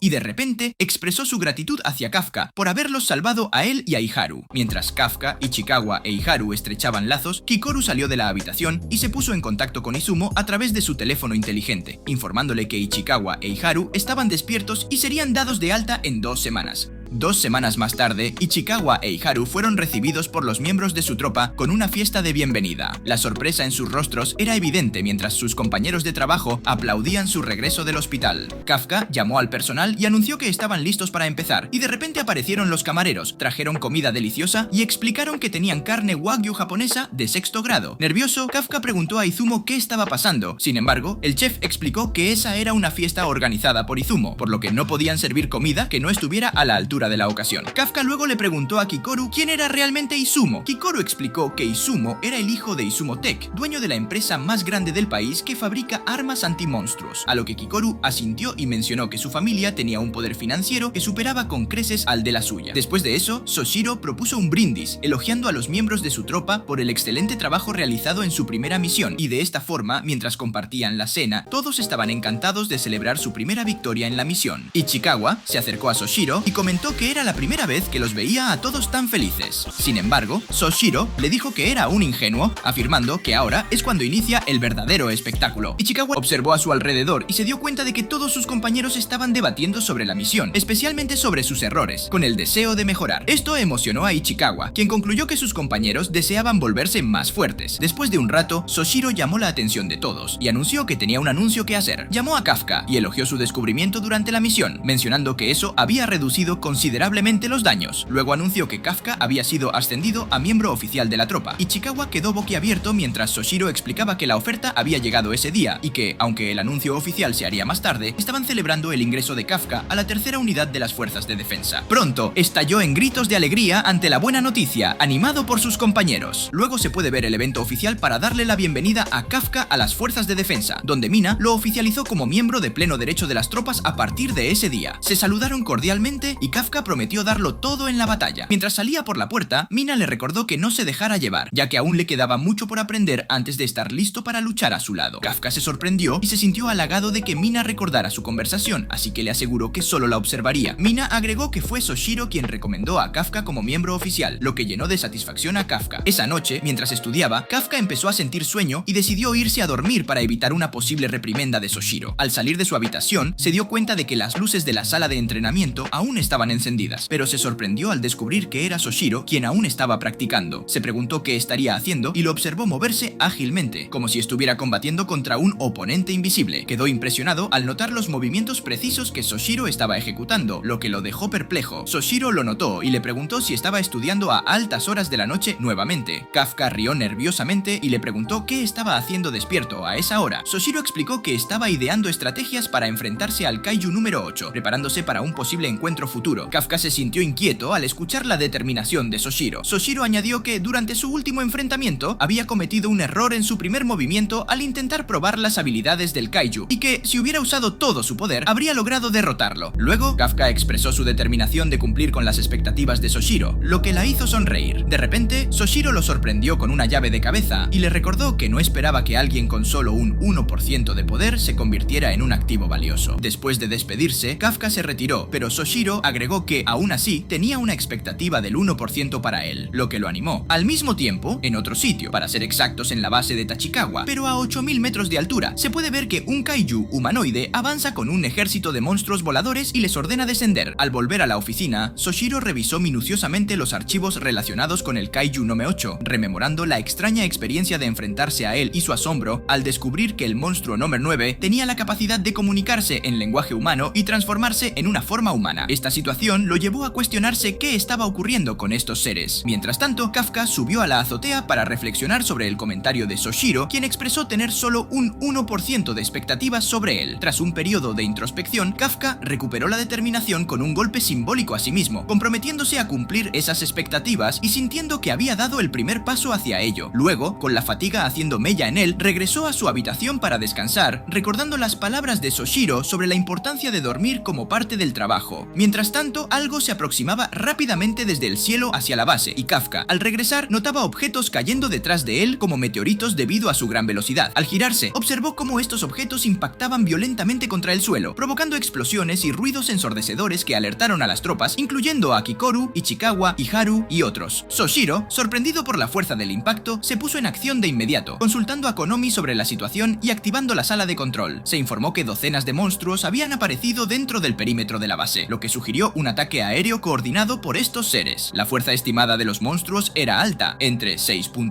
6.3 y 6.4, clasificándolos como de nivel principal. Los kaijus se dispersaron rápidamente por la base, sembrando el caos y causando graves daños. Ante esta emergencia, Soshiro ordenó a los guardias nocturnos prepararse para el combate y solicitó una orden de envío de emergencia para las tropas fuera de servicio, instándoles a estar listos para luchar. El objetivo era contener a los kaijus dentro de los campos de entrenamiento y evitar que escaparan. Kafka, impactado por la devastación que presenciaba, se preguntaba qué estaba sucediendo. Al notar que los monstruos recién llegados eran del tipo pterosaurio, reflexionó sobre la razón de su aparición y se percató de algo inusual. En ese momento, se comunicó con Soshiro para asegurarse de su seguridad, notando que algo lo perturbaba. Soshiro instruyó a Kafka que informara, y este explicó que desde la década de 1970 se habían registrado 19 monstruos del tipo pterosaurio, todos con una característica común, la tendencia a la soledad. Sin embargo, en esta ocasión habían llegado en grupo, lo que llevó a Soshiro a concluir que había un líder entre ellos lo suficientemente poderoso como para controlar a los demás y lo bastante astuto como para tener un propósito definido. Cuando observaron hacia atrás, vieron al líder, otro kaiju con forma humanoide. Este ser comunicó que había avistado a un miembro de la tropa y que su objetivo era Soshiro. Ante esto, la expresión de Soshiro se volvió grave y ordenó a Kafka que cortara la comunicación. Kafka se alarmó al pensar en la fuerza del líder del ataque, sabiendo que los kaijus de ese tipo son naturalmente poderosos, y se preocupó por Soshiro. El líder se acercó lentamente, revelándose como el dirigente de los kaijus voladores, y preguntó quién era el más fuerte en la base. Soshiro, sorprendido por la habilidad del kaiju para hablar, respondió que, al no estar presente su comandante, él era el más fuerte en ese momento. El kaiju asintió, indicando aceptación, y se preparó para atacar, proclamando a Soshiro como su presa. Cuando el monstruo lanzó su ataque, Soshiro quedó impresionado por su velocidad, pero logró esquivarlo por poco, evitando un destino desastroso. Los observadores, incluyendo a Konomi, confirmaron que el nivel de resistencia del kaiju era de 8.3, clasificándolo como un mega kaiju. Soshiro, consciente de la gravedad de la situación, llamó a Ikaruga para que tomara el mando en el manejo de las bestias que acechaban, priorizando la protección de los civiles y la integridad del edificio. Mientras Soshiro seguía hablando, el monstruo volvió a cargar, impresionado por la habilidad de Soshiro para esquivar su ataque anterior, considerándolo una superación de su prueba. Luego, el kaiju golpeó con fuerza, desencadenando destrucción a su alrededor. Soshiro, decidido, declaró que él mismo se encargaría de eliminar al kaiju. La criatura abrió su rostro y anunció que había llegado el momento de eliminar a Soshiro. Emitió una señal que atrajo la atención de la las bestias que lo perseguían, las cuales chillaron ruidosamente, confirmando las sospechas de Soshiro de que la base era su objetivo principal. El kaiju volvió a atacar y Soshiro logró esquivarlo por poco. El impacto de su puñetazo provocó una explosión en el área afectada, golpeando a Soshiro con una fuerza comparable a la de un meteorito. Consciente de que un solo golpe sería su fin, Soshiro se preparó para el siguiente ataque del kaiju. A pesar de que lograron hacer contacto con su katana, la piel del kaiju resultó ser más resistente incluso que la del kaiju número 8. Mientras tanto, en el lado este de la base, Ikaruga lideró a los miembros de la tropa para enfrentarse a las bestias presentes. A pesar de los esfuerzos defensivos, los ataques de las tropas no tuvieron efecto, y las bestias respondieron con bolas de fuego. Al escuchar los gritos provenientes del lado este, Kafka se preocupó y advirtió a quienes luchaban allí que no podrían resistir un enfrentamiento directo con las bestias, instándoles a atacar desde atrás, tal como se había registrado con éxito en el pasado. Ichikawa e Iharu tomaron nota de sus palabras, aunque Ichikawa expresó preocupación por la falta de respuesta previa de Kafka. Este explicó que estaba en comunicación con Soshiro y proporcionó información sobre cómo atacar al kaiju que enfrentaban, destacando su vulnerabilidad en la parte frontal y sugiriendo que sus núcleos estaban ubicados cerca de la parte posterior. Ikaruga agradeció la información y dividió rápidamente su grupo en dos equipos, uno para distraer y otro para atacar desde atrás simultáneamente. Aoi e Izumo siguieron su ejemplo, con Aoi encargándose de la distracción mientras Izumo se movía para atacar desde atrás. Sin embargo, Izumo se vio sorprendido por la aparición repentina de otro kaiju que lo atacó con una bola de fuego, sacándolo de su posición y dejándolo desconcertado por la cooperación entre las bestias. Ikaruga, preocupado por Soshiro, informó a Kafka de que sus intentos de flanqueo habían fallado y que estaban siendo acosados por los kaijus. Mientras tanto, Izumo reflexionaba sobre los siguientes pasos a tomar si no podían alcanzar una posición trasera. De repente, Kikoru habló y sugirió una alternativa para derrotar a los kaijus, y Haru, confundido por sus palabras, observó cómo Kikoru se lanzaba audazmente hacia el kaiju con una velocidad sorprendente. Con un golpe certero, Kikoru destrozó a la bestia que la perseguía, utilizando una gran hacha para desintegrar su cuerpo. Kafka, Iharu y Ichikawa quedaron perplejos ante la demostración de fuerza de Kikoru. Esta última se jactó de que su enfoque para derrotar a los kaijus era simplemente utilizar su fuerza abrumadora para someterlos. Posteriormente se muestra un hecho del pasado, en el cual Kikoru recibió por primera vez su hacha gigante. Se reveló que fue seleccionada como el tercer pilar de la fuerza principal debido a las circunstancias excepcionales provocadas por la anormalidad en la cantidad y la fuerza de los monstruos en ese año. A Kikoru se le dio la orden de aniquilar a los monstruos como parte de su nuevo papel. En el presente, Kikoru comentó sobre las capacidades de su equipo, aunque lo describió como demasiado brutal para su gusto. Sin embargo, estaba decidida a no permitir que los monstruos causaran estragos en su campo de batalla. Kikoru continuó su ofensiva, utilizando hábilmente las funciones especiales de su arma, recordando las instrucciones de Soshiro sobre su equipo. Con un giro estratégico, Kikoru desató una serie de ataques poderosos, demostrando su dominio sobre el arma y su determinación para proteger su Tachikawa de los kaijus. Impresionado por la habilidad de Kikoru, Iharu observó cómo la segunda aplicación del arma de Kikoru resultaba en la destrucción de otro kaiju. Ichikawa elogió la elección del arma por parte de Kikoru, reconociendo que encajaba perfectamente con su personalidad agresiva y decidida. Kikoru buscaba su siguiente objetivo cuando uno apareció en el aire. Justo cuando estaba a punto de atacar, varios golpes envueltos en una sustancia gelatinosa golpearon al monstruo, derribándolo al suelo. Sorprendida, Kikoru se dio cuenta de que Ichikawa había utilizado balas de congelación para incapacitar al monstruo. Ichikawa advirtió a Kikoru que se mantuviera alerta, ya que los monstruos también estaban atacando desde arriba. Cuando el monstruo se levantó nuevamente, Ichikawa lo apuntó y disparó nuevamente con las balas de congelación. La capacidad de Ichikawa para infligir daño a un monstruo de alto nivel sorprendió a Kikoru. Siguiendo el ejemplo de Ichikawa, Kikoru utilizó una técnica especial para decapitar al monstruo. Después del exitoso ataque, Kikoru desafió a Ichikawa a mantener su ritmo, declarando que serían los hostigadores que desbaratarían a los enemigos. Esta estrategia fue comunicada por Ikaruga al resto del equipo, quienes retomaron la estrategia de dividirse para atacar desde la retaguardia. Mientras tanto, Soshiro se alegró al ver el éxito de Kikoru, pero su satisfacción se desvaneció rápidamente cuando el líder kaiju la atacó de nuevo, demostrando ser un enemigo formidable. A pesar de los esfuerzos de Soshiro por esquivar sus ataques, el monstruo continuaba siendo una amenaza seria. Soshiro, notando el estado psicológico inusual del kaiju, ordenó a Konomi que abriera la puerta número 3. Sin embargo, al salir, el monstruo logró destruir la puerta, frustrando sus planes. Mientras intentaba mantenerse concentrado en la pelea, el monstruo desapareció de su vista repentinamente, reapareciendo junto a él para comentar sobre su resistencia inusual en la batalla. El kaiju profería amenazas aterradoras, expresando su deseo de consumir a Soshiro por completo para convertirlo en energía. Lanzó un poderoso golpe al que Soshiro intentó resistir. El impacto fue tan fuerte que las venas aparecieron en el rostro de Soshiro mientras era arrojada contra una pared, creando un enorme agujero en su camino. Konomi observaba con gran preocupación la situación, mientras el kaiju comentaba sobre la valía de Soshiro como oponente. En medio de su jactancia, la mano del monstruo monstruo fue repentinamente cortada, y Soshiro se dirigió a Konomi disculpándose por no haber hecho una solicitud debido a la urgencia de la situación. Sin embargo, planteó la pregunta sobre si deberían preocuparse por involucrar a los miembros de la tropa si él utilizaba todo su poder en ese momento. Con determinación, Soshiro liberó toda su fuerza, alcanzando el 92%, y declaró que ahora comenzaría la subyugación. Es entonces que ocurre una explosión, y una chica que forma parte del equipo de cazadores está en problemas. Así que sin dudar, el protagonista usa su transformación parcial para ayudarla. De esta forma, ella se sorprende y le cuestiona si ya puede usar el traje, ante lo cual el Kafka debe mentir para no revelar sus poderes de kaiju y dice que sí. Es entonces que Minase, la chica, le dice que tenga cuidado. De esta forma, él se gira y ve al monstruo acercándose. Sin embargo, ambos se sorprenden cuando Kikoru aparece para ayudarlos y vence al monstruo. Seguidamente aparece Ichikawa y junto a Kikoru se disponen a enfrentar a las amenazas, al mismo tiempo que le dicen a Kafka y Minase que se vayan. Seguidamente Ichikawa le dice que no haga nada imprudente, afirmando que ya es un miembro oficial de los cazadores, por lo que debe confiar en sus compañeros. Y tras esto, todos se enfrentan a los bichos, al mismo tiempo que la chica de anteojos en la base informa que llegan más refuerzos. De forma natural, Kafka y Minase se alegran por esto. De esta forma se puede ver cómo los pelotones llegan e informan sobre esto. De esta forma, el protagonista se da cuenta que a pesar de que su capitana no está, han podido hacer retroceder a los kaijus. Acto seguido le dice a Minase que deben esforzarse, cosa que motiva a la chica. Y tras esto, Kafka comenta que todos en el pelotón son impresionantes. Seguido de esto comenta que forma parte de la tercera división. Y mientras dice esto, observa cómo Soshiro Hoshina le hace frente a otro de los bichos. De esta forma, el antes mencionado se mueve rápidamente y el kaiju se asusta, recordando que ocurrió algo parecido cuando le cortaron una extremidad en peleas anteriores. Sin embargo, luego dice que eso es aburrido, mencionando que tras conocer cuál es el objetivo de Soshiro Hoshina, no tiene problemas en contrarrestar sus ataques. Y tras esto, el antes mencionado consigue conectar un corte en forma de cruz en el pecho del monstruo. Sin embargo, Soshiro Hoshina afirma que aquello era una distracción y termina por cortarle los brazos al monstruo usando la cuarta forma de su estilo de pelea, por lo que la criatura queda hecha cacona. No obstante, la criatura no da marcha atrás y se dispone a seguir intercambiando golpes con Soshiro Hoshina, lo que hace que ambos piensen que una batalla debe ser así, pelear de frente contra un oponente del mismo nivel. Y en medio de esto, el kaiju se emociona mucho y comienza a decir muchas veces que Soshiro Hoshina es un digno rival. Y en medio de esto, Soshiro le corta un brazo al monstruo y aparece justo detrás saltando, cosa que despista al kaiju. Acto seguido, Soshiro usa la sexta forma de su estilo de combate, logrando hacerle aún más daño al bicho. Es entonces que Konomi, la chica de lentes en la base, celebra por esto, afirmando que su compañero ya derrotó al kaiju. Sin embargo, Soshiro se sorprende y se da cuenta que el duelo no ha terminado. De esta forma observa cómo el monstruo se recompone pese a haber sido cortado. De esta forma, Soshiro y Konomi se sorprenden al ver aquello. Al mismo tiempo, el protagonista se sorprende por algo, diciendo que no está transformado, pero puede sentir una presencia imponente. Es entonces que el kaiju sorprende a Soshiro, ya que comienza a expandirse en tamaño al mismo tiempo que el guerrero se pregunta sobre esto. Luego de esto, la criatura lanza un gas de su cuerpo por todo el sitio, el cual Soshiro reconoce como vapor ardiente, lo que lo hace concluir que fue buena idea traerlo a la zona de entrenamiento, ya que no hay ningún civil allí. Y por su parte, Konomi informa que con su cambio de cuerpo, la fortaleza del monstruo ha aumentado. De esta forma, Konomi se da cuenta que el monstruo tiene una fortaleza de 9.0, o sea, un bicho que Soshiro no podrá derrotar solo ni en sueños. Es entonces que el kaiju ataca a Soshiro, dejando preocupada a Konomi. Sin embargo, logra esquivar el golpe y rápidamente se sube por el brazo del monstruo y usa la tercera forma de su estilo de combate. De esta forma, hace muchos cortes en la criatura, cosa que Konomi considera impresionante, ya que se ha adaptado al cambio de tamaño. Sin embargo, Soshiro se da cuenta que no le hace daños profundos, afirmando que justo por eso odia a esa clase de kaijus. De esta forma, él se pone súper serio y afirma que tendrá que superar a su rival con velocidad y llegar a su núcleo para destruirlo. Sin embargo, en ese momento, se da cuenta que su cuerpo está en las últimas, ya que de la nada comienza a sangrar, cosa que obviamente lo sorprende. Es entonces que él comenta que se debe al sobrecalentamiento del traje, al mismo tiempo que Konomi y otro sujeto mencionan que ya han pasado 10 minutos desde que Soshiro liberó todo su poder, así que le advierten que si sigue luchando su vida podría estar en peligro, lo que hace que Soshiro se dé cuenta que tiene un minuto para vencer a su rival. Y en medio de esto, el kaiju gigante libera a dos monstruos residuales que pueden volar, colisionando junto a Soshiro y generando una gran explosión, cosa que sorprende a Konomi y al otro tipo que observa el combate en la base. Sin embargo, Soshiro sigue vivo y afirma que ese ataque es digno de un kaiju. Es entonces que Soshiro decide usar ese humo como pantalla y consigue llegar a un punto clave para atacar una parte débil del cuerpo de su oponente, cosa que hace que Konomi diga que su compañero lo logrará a tiempo. Sin embargo, Soshiro se sorprende cuando unos ojos aparecen detrás de la espalda del bicho bicho, para luego atacar directamente al chico. De esta forma, el golpe manda a volar al chico, quien colisiona violentamente con muchas cosas, lo cual preocupa mucho a Konomi. Es entonces que el traje informa que el límite del traje ha llegado, cosa que hace que todos sus aliados griten por su capitán. Luego se ve un flashback del pasado de Soshiro Hoshina, donde se sintió muy desanimado al renunciar a sus sueños de unirse a las fuerzas de defensa debido a su estilo de combate. De vuelta al presente, Konomi grita pidiendo el nombre de Soshiro, desesperado por encontrar señales de vida. Tal como está, Soshiro se muestra enérgico con las cosas y le asegura que todavía está vivo. Soshiro lucha por ponerse de pie y se le informa que el ciudadano ha sido evacuado y promete cumplir con su deber hasta el final. A pesar de sus esfuerzos, Kaiju número 10 solo se burla de Soshiro por siquiera intentarlo, ya que no cree que sus débiles espadas puedan hacer nada. Aunque Soshiro no responde, internamente sabe que sus espadas no son tan útiles como armas más grandes como le habían dicho toda su vida. En otro flashback de Soshiro, su padre y un antiguo compañero de trabajo le dicen que cancele su inscripción en las fuerzas de defensa. Esta es la razón por la que Mina Ashiro lo había inspirado tanto, ya que ella no descartó su fuerza simplemente porque practicaba la lucha con espada, y en cambio quería su poder a su lado, ya que fácilmente podía abrirse camino cuando disparaba a los enemigos. Una vez más, de vuelta al presente, Soshiro continúa luchando imprudentemente y utiliza casi todas sus 6 formas en el proceso. A pesar de sus mejores esfuerzos, el Kaiju todavía lo atrapa fácilmente. Por su parte, Kafka se apresura a ayudar a Soshiro. Aunque recuerda que Ichikawa le dijo que no volviera a transformarse, Kafka le pide disculpas y lo hace de todos modos. Ichikawa está totalmente en contra de esto. Pero incluso antes de que Kafka pueda unirse a la pelea, Soshiro simplemente se ríe y provoca una explosión, afirmando que solo había estado abriendo paso a Mina para disparar, como ella le dijo que lo hiciera en el pasado. Al Kaiju, con un 96% de fuerza liberada, Mina llega con su tigre, Bako, y el cañón listo para exterminar al monstruo. De esta forma, Mina se compromete a eliminar al Kaiju número 10, quien había herido gravemente a Soshiro previamente, generando un sentido de calma entre los miembros de la tropa. A pesar de sus esfuerzos, el segundo Kaiju humanoide es derribado fácilmente por el cañón de Mina, lo que da a Bako la oportunidad de atacar. Antes de que Bako actúe, Mina dispara tiros más poderosos al Kaiju. Konomi se sorprende al ver cómo el Kaiju puede resistir al vicecomandante. Soshiro aprovecha la oportunidad, desatando el 63% de su fuerza, notando que la movilidad del Kaiju está debilitada, lo que podría abrir una ventana de ataque. Al darse cuenta de que no tiene suficiente energía, Kikoru acude en ayuda de Soshiro. Aunque no puede causarle daño, Soshiro la anima a seguir luchando. Sin embargo, pronto cae debido al sobrecalentamiento. Soshiro no la culpa y continúa su ofensiva. Mientras lucha, recuerda las palabras de Mina sobre crear una apertura, lo que lo impulsa. Después de un tiempo, Mina agradece a Soshiro por su valiosa colaboración y dispara su cañón para dar el golpe final. De esta forma, el proyectil impacta y daña mortalmente al monstruo, lo que deja atentos a Kikoru y Soshiro, al mismo tiempo que Konomi se da cuenta que esos dos junto con Mina van a vencer al monstruo. Es entonces que se anuncia que han derrotado al Kaiju principal, dejando ver cómo Mina logra respirar tras su proyectil, al mismo tiempo que el protagonista observa desde lejos. De esta forma, Kafka se emociona, al mismo tiempo que Ichikawa menciona lo increíble que es la capitana, lo que hace que Kafka se dé cuenta que eligió bien en querer trabajar como cazador y poder trabajar con Kikoru, Soshiro y Mina. Seguidamente, él se emociona muchísimo, mencionando que espera ser tan genial como ellos algún día. Es entonces que Ichikawa bromea con su amigo, mencionando que es realmente feo cuando llora, ante lo cual Kafka le dice que no puede verlo, por lo que no puede saber eso, pero Ichikawa le comenta que puede imaginárselo. Seguidamente le dice que le cortó el momento, ante lo cual Ichikawa le dice que ellos recién comienzan y también deben esforzarse. Seguidamente se puede ver que Soshiro le dice a Kikoru que Mina y él se encargarán de los kaijus restantes, por lo que le dice a la joven que puede descansar. Sin embargo, Mina le dice que si ambos combaten con algún bicho, él no será capaz de aguantar mucho, afirmando que su traje ya está muy al límite, cosa que Soshiro confirma, así que dice entonces, él será el que descanse. Sin embargo, en ese momento un monstruo horrendo aparece del cielo, lo que sorprende a Kikoru, Mina y Soshiro. De esta forma, se preguntan qué es eso, ante lo cual Konomi, desde la base, les comenta que se trata de una explosión de kaijus residuales. Es entonces que Mina coordina con Konomi para que todos salgan de la base, al mismo tiempo que Soshiro se da cuenta que si eso cae todo el sitio será polvo. Y en ese momento el Kaiju número 10 abre los ojos con las pocas fuerzas que le quedan y dice que el combate terminó en empate. Sin embargo, en medio de esto aparece Kafka, quien corre en aquella dirección, sorprendiendo a los 3 cazadores. Es entonces que Soshiro le dice que regrese aquí, Mii, afirmando que no importa lo que haga, no podrá cambiar las cosas. Pero cuando Soshiro lo ve correr, deja de gritar y se pregunta cómo es tan rápido. Es entonces que observa con atención al protagonista, mencionando que los movimientos que hace no son de alguien con un 1% de poder del traje liberado. De esta forma se puede ver cómo Kafka da saltos de metros. Es entonces que el protagonista recuerda cómo Soshiro lo motivó pese a que tenía el 1%, lo que lo lleva a recordar las palabras de Mina de cumplir las expectativas que tienen en él, y tras esto se disculpa con ambos. Acto seguido se convierte en el monstruo humano que ellos reconocen como el Kaiju número 8 que no pudieron encontrar. De esta forma, Konomi informa que ha aparecido un Mega Kaiju en el centro de la base, afirmando que tiene un poder de 9.8, lo que la lleva a concluir que se trata del Kaiju número 8, ya que él tenía ese poder la última vez que apareció. Impresionados por la revelación de que Kafka es en realidad el Kaiju número 8, Soshiro y Mina observan cómo el protagonista carga su cuerpo y utiliza toda su fuerza para lanzarse hacia la bomba que se encuentra detrás de la bestia en el aire. La fuerza resultante destroza el suelo alrededor de Kafka, derribando a Hoshina y Kikoru. Una vez lo bastante cerca de la bomba de los monstruos residuales, Kafka desata un puñetazo tan poderoso que fractura la máscara con forma de hueso en su rostro y se da a entender que destrozó los huesos de sus brazos y piernas debido a la fuerza liberada. El ataque de Kafka resulta lo suficientemente efectivo como para apartar la bomba del suelo y dar a la fuerza de defensa en tierra el tiempo necesario para activar completamente sus escudos. A pesar del estado dañado de su cuerpo, la forma Kaiju número 8 de Kafka es capaz de soportar la fuerza de la explosión desde el suelo sin inmutarse. Después de recuperarse de la explosión, Mina se aproxima a Kafka y le informa que lo llevarán a él, el Kaiju número 8, bajo custodia. Después del incidente en la base de Tachikawa, un grupo de líderes importantes de las fuerzas de defensa se reúnen para debatir cómo abordar la revelación de que Kafka no solo es el Kaiju número 8, sino que también ha infiltrado sus filas. Entre las propuestas discutidas se encuentran ocultar la verdad a los medios, siguiendo un enfoque similar al empleado durante el ataque del Kaiju número 9, la posibilidad de eliminar a Kafka en secreto para convertir su cuerpo en un arma, y la idea de utilizar a Kafka tal como está. Antes de que se llegue a un consenso, el director general de las fuerzas de defensa, Isao Shinomiya, ordena a la tercera división que entregue al Kaiju número 8. Se revela que Kafka ha estado retenido en un área segura entre los escombros de la base de Tachikawa durante casi un día completo. Sus extremidades están esposadas a una gran silla de metal, mientras sus signos vitales son monitoreados constantemente, con Soshiro observando desde una habitación segura. Mina parece informarle que será trasladado al cuartel general de las fuerzas de defensa. Al salir, son escoltados por un equipo de seguridad que incluye a sus compañeros reclutas de la tercera división, Ichikawa, Kikoru e Iharu Furuhashi. Mientras cargan a Kafka en el camión destinado a su transporte, Ichikawa se aparta de la fila, lamentando cómo Kafka ha traicionado su confianza. Con determinación, Ichikawa le asegura a Kafka que confía en su regreso. Mina, a bordo del camión, informa a Kafka que está recopilando imágenes y testimonios de todos aquellos que trabajaron con él en la tercera división. Su objetivo es presentar el caso de que todos los miembros de la tercera división lo consideran no solo un ser humano, sino también un amigo. Antes de llegar a la sede, Kafka, con lágrimas en los ojos, le pregunta a Mina si le permitirá seguir esforzándose por estar a su lado en el futuro. Con serenidad, ella responde que siempre estará esperándolo. Durante la discusión sobre la identidad revelada del Kaiju número 8 como su compañero novato de la tercera división, Kafka, Ichikawa, Iharu Furuhashi, Aoi Kaguragi y Haruichi Izumo son convocados a la oficina de Mina. Al llegar, Mina les comunica el plan de las fuerzas de defensa de disolver temporalmente la tercera división y redistribuir a los reclutas más prometedores como una medida para eliminar las barreras entre las divisiones individuales. También les informa sobre la preocupación de las fuerzas de defensa de que la reciente aparición de múltiples monstruos de clase Mega podría ser el inicio de algo aún más peligroso. Inicialmente renuente, Iharu se deja convencer una vez que Ichikawa acepta de inmediato la propuesta de buscar fortalecerse, a lo que Aoi y Haruichi asienten. La última recluta de la tercera división, Kikoru, suplica a su padre, el director general de las fuerzas de defensa, Isao Shinomiya, que detenga lo que ella cree que es el plan para ejecutar a Kafka. El general Shinomiya aparta a Kikoru y le muestra una radiografía del pecho de Kafka, explicando que donde solía estar su corazón, ahora hay un núcleo de Kaiju, lo que significa que Kafka es el mismo monstruo que mató a la madre de Kikoru. Después de ser rechazada, Kikoru se retira diciendo que aún quiere creer en Kafka. Kafka es liberado de sus ataduras en la sala de pruebas cuando el director general Shinomiya y una fuerza armada ingresan. A pesar de las súplicas de Kafka de que no es un monstruo, Isao Shinomiya apunta un arma a su cabeza y Kafka apenas logra bloquear el disparo transformando su brazo. Antes de que Kafka pueda seguir defendiendo su caso, momento, Isazo Shinomiya aplasta un costado de su pecho con sus propias manos y extrae sangre en un tubo de ensayo, declarando que aquellos capaces de detener balas con su carne no pueden ser considerados humanos. A pesar de la afirmación del general Isao Shinomiya de que aquellos capaces de detener balas con su carne no pueden ser considerados humanos, Kafka Hibino reitera una vez más que él no es el kaiju número 8, sino un ser humano. Sin embargo, el director general Shinomiya, sin estar convencido, desenfunda el arma FS-1002 y reanuda su ataque contra Kafka. A pesar del evidente aumento de fuerza, Kafka se compromete a no transformarse por completo para demostrar que sigue siendo humano. Sin embargo, este plan rápidamente resulta ineficaz cuando el primer ataque del general Shinomiya no solo destroza el suelo de las instalaciones, sino que también corta el brazo transformado de Kafka. El segundo ataque de Shinomiya envía a Kafka contra el techo, obligándolo a transformar parcialmente la mayor parte de su cuerpo y rostro para evitar la muerte por el impacto. A medida que la batalla continúa, Kafka se da cuenta de que el director general Shinomiya le inspira la misma sensación que cuando lucha contra los kaiju numerados. El subdirector Keiji Itami le informa a Shinomiya que el guante y el traje especializados FS-1002 que el jefe Shinomiya está usando para luchar se crearon a partir del cuerpo del kaiju número 2, un monstruo tan abrumador que casi llevó a la destrucción a la ciudad de Sapporo décadas atrás. La única persona capaz de controlar este poder es el propio general Shinomiya. Kafka se encuentra rápidamente perdiendo terreno en la lucha contra el antes mencionado y es incapaz de esquivar por completo un golpe que destruye por completo sus piernas. Ahora inmovilizado, Kafka es víctima de un golpe devastador. Para evitar que el ataque destruya su núcleo, Kafka se transforma por completo en su forma de kaiju.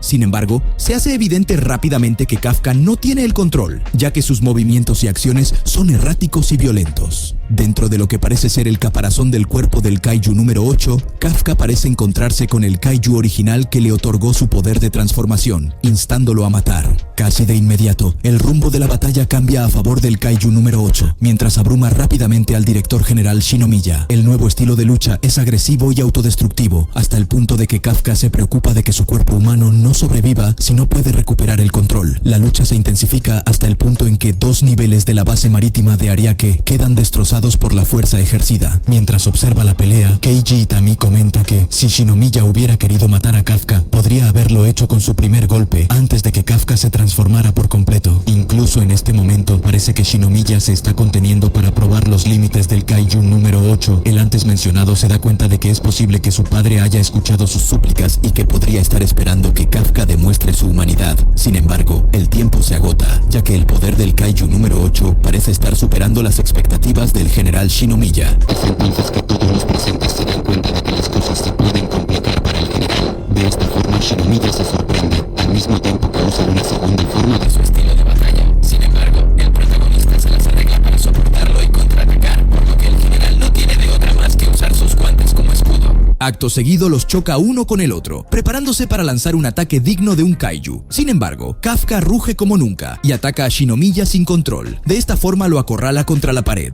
mientras que el protagonista desde el interior y sin control de su cuerpo le pide al kaiju que tomó posesión de él que frene, lo que lo lleva a pensar que a ese paso Shinomiya puede perder la vida. En medio de lo anterior se da cuenta que Kikoru está viendo todo, así que afirma que no eliminará a su padre frente a sus ojos. Sin embargo, el cuerpo de Kafka dice otra cosa y aplasta al general contra el suelo con mucha violencia, sorprendiendo a Kikoru y al protagonista. Es entonces que ella recuerda la promesa que hicieron, o sea que Kikoru lo eliminará en caso de que sea una amenaza para la humanidad. De esta forma, ella se pone seria. Sin embargo, dice que quiere seguir confiando en él, así que alienta a Kafka a no perder la lucha por su cuerpo con un kaiju. Es entonces que él se libera del control de aquel bicho, pero la criatura ya lo esperaba, así que se dispone a devorarlo, lo que provoca que él se dé cuenta que siempre falla en los momentos importantes, así que termina siendo devorado y se maldice a sí mismo y a la situación. Mientras tanto afuera, se puede ver que el cuerpo de Kafka está a punto de darle el golpe final a Shinomiya, quien dice que tenía esperanzas en el chico, pero parece que se equivocó. Es entonces que él recuerda las palabras de Mina, quien le dijo que siempre lo estaría esperando. Así que Kafka abre los ojos con determinación y grita a su cuerpo que pare. Acto seguido se apuñala a sí mismo con su mano. Es entonces que el kaiju afuera frena y hace lo mismo que él, o sea, se apuñala, dejando al padre y a la hija Shinomiya sorprendidos. Seguidamente el protagonista afirma que él no es el kaiju número 8, sino que es Kafka Hibino, logrando recuperar el control de su cuerpo. Es entonces que tras decir lo anterior, el protagonista cae al suelo, mientras el general Shinomiya les pide a sus aliados que bajen sus armas. De esta forma, se puede ver que un sujeto llamado Gen Okonogi frena su movimiento para apuñalar a Kafka. De esta forma, Gen se quita el casco y se revela como miembro de la primera división de las fuerzas de defensa. Seguidamente, él menciona que parecía que Shinomiya quería perder la vida en ese sitio. Sin embargo, el general le dice que no bromee, pero menciona que Kafka superó sus expectativas. Seguidamente pide asistencia médica para el protagonista, afirmando que se encuentra herido y tal vez tenga herido su núcleo. Es entonces que Gen le cuestiona qué planea hacer con el sujeto. De esta forma, ya en una junta, el general Shinomiya afirma que el Kaiju número 8 será usado como arma militar, pero sin convertirlo en un objeto. No obstante, uno de los altos mandos se opone, afirmando que no pueden usar un Kaiju vivo. De esta forma grita que es demasiado peligroso. Shinomiya escucha esto, pero recuerda que el protagonista le dijo que no es el Kaiju número 8, sino Kafka Hibino. Así que le dice a su aliado que ha determinado que aquella criatura es controlable. Seguidamente menciona que incluso en los últimos meses ha realizado misiones con la tercera división, agregando que no sabrán cuánto poder podría generar si se convierte en un arma. Además de que quizás incluso no puedan usarla por falta de compatibilidad, como pasó con el arma que crearon usando como base al Kaiju número 6. Tras decir esto, comenta que usará todos los recursos militares para detener a los Mega Kaijus que no paran de aparecer. Sin embargo, uno de sus aliados le comenta que no existen precedentes, ante lo cual el general Shinomiya piensa que eso es algo trivial cuando se trata de proteger a su país. De esta forma todos se quedan en silencio, mientras él les hace recordar lo que ocurrió hace 10 años con el Kaiju número 6. De esta forma comenta que en ese incidente perdieron la vida 200 tropas y 3 capitanes, ante lo cual uno de los presentes menciona que entre ellos estaba la esposa del general Shinomiya. Seguido de esto, el antes mencionado comenta que actualmente en Japón solo hay 30 reclutas capaces de pelear contra Mega Kaijus, y esto se reduce a 10 si pelean en solitario. De esta forma concluye que si los Mega Kaijus siguen apareciendo sin control, el país podría acabar en ruinas. Por lo que si usan el poder de Kafka Hibino, las cosas podrían cambiar y se volvería un rayo de esperanza. Sin embargo, todos dicen que incluso así están en contra de eso. Al mismo tiempo, se puede ver como Kafka está curándose en un tubo médico tecnológico. Mientras él duerme, recuerda un hecho del pasado, en donde ve a Mina llorar por la pérdida de su amiga a manos de un Kaiju, y él desde entonces prometió que nunca perdonaría a esas criaturas. De esta forma concluye que si alguna vez pierde el control, su deseo es que lo eliminen para que no pierda su humanidad.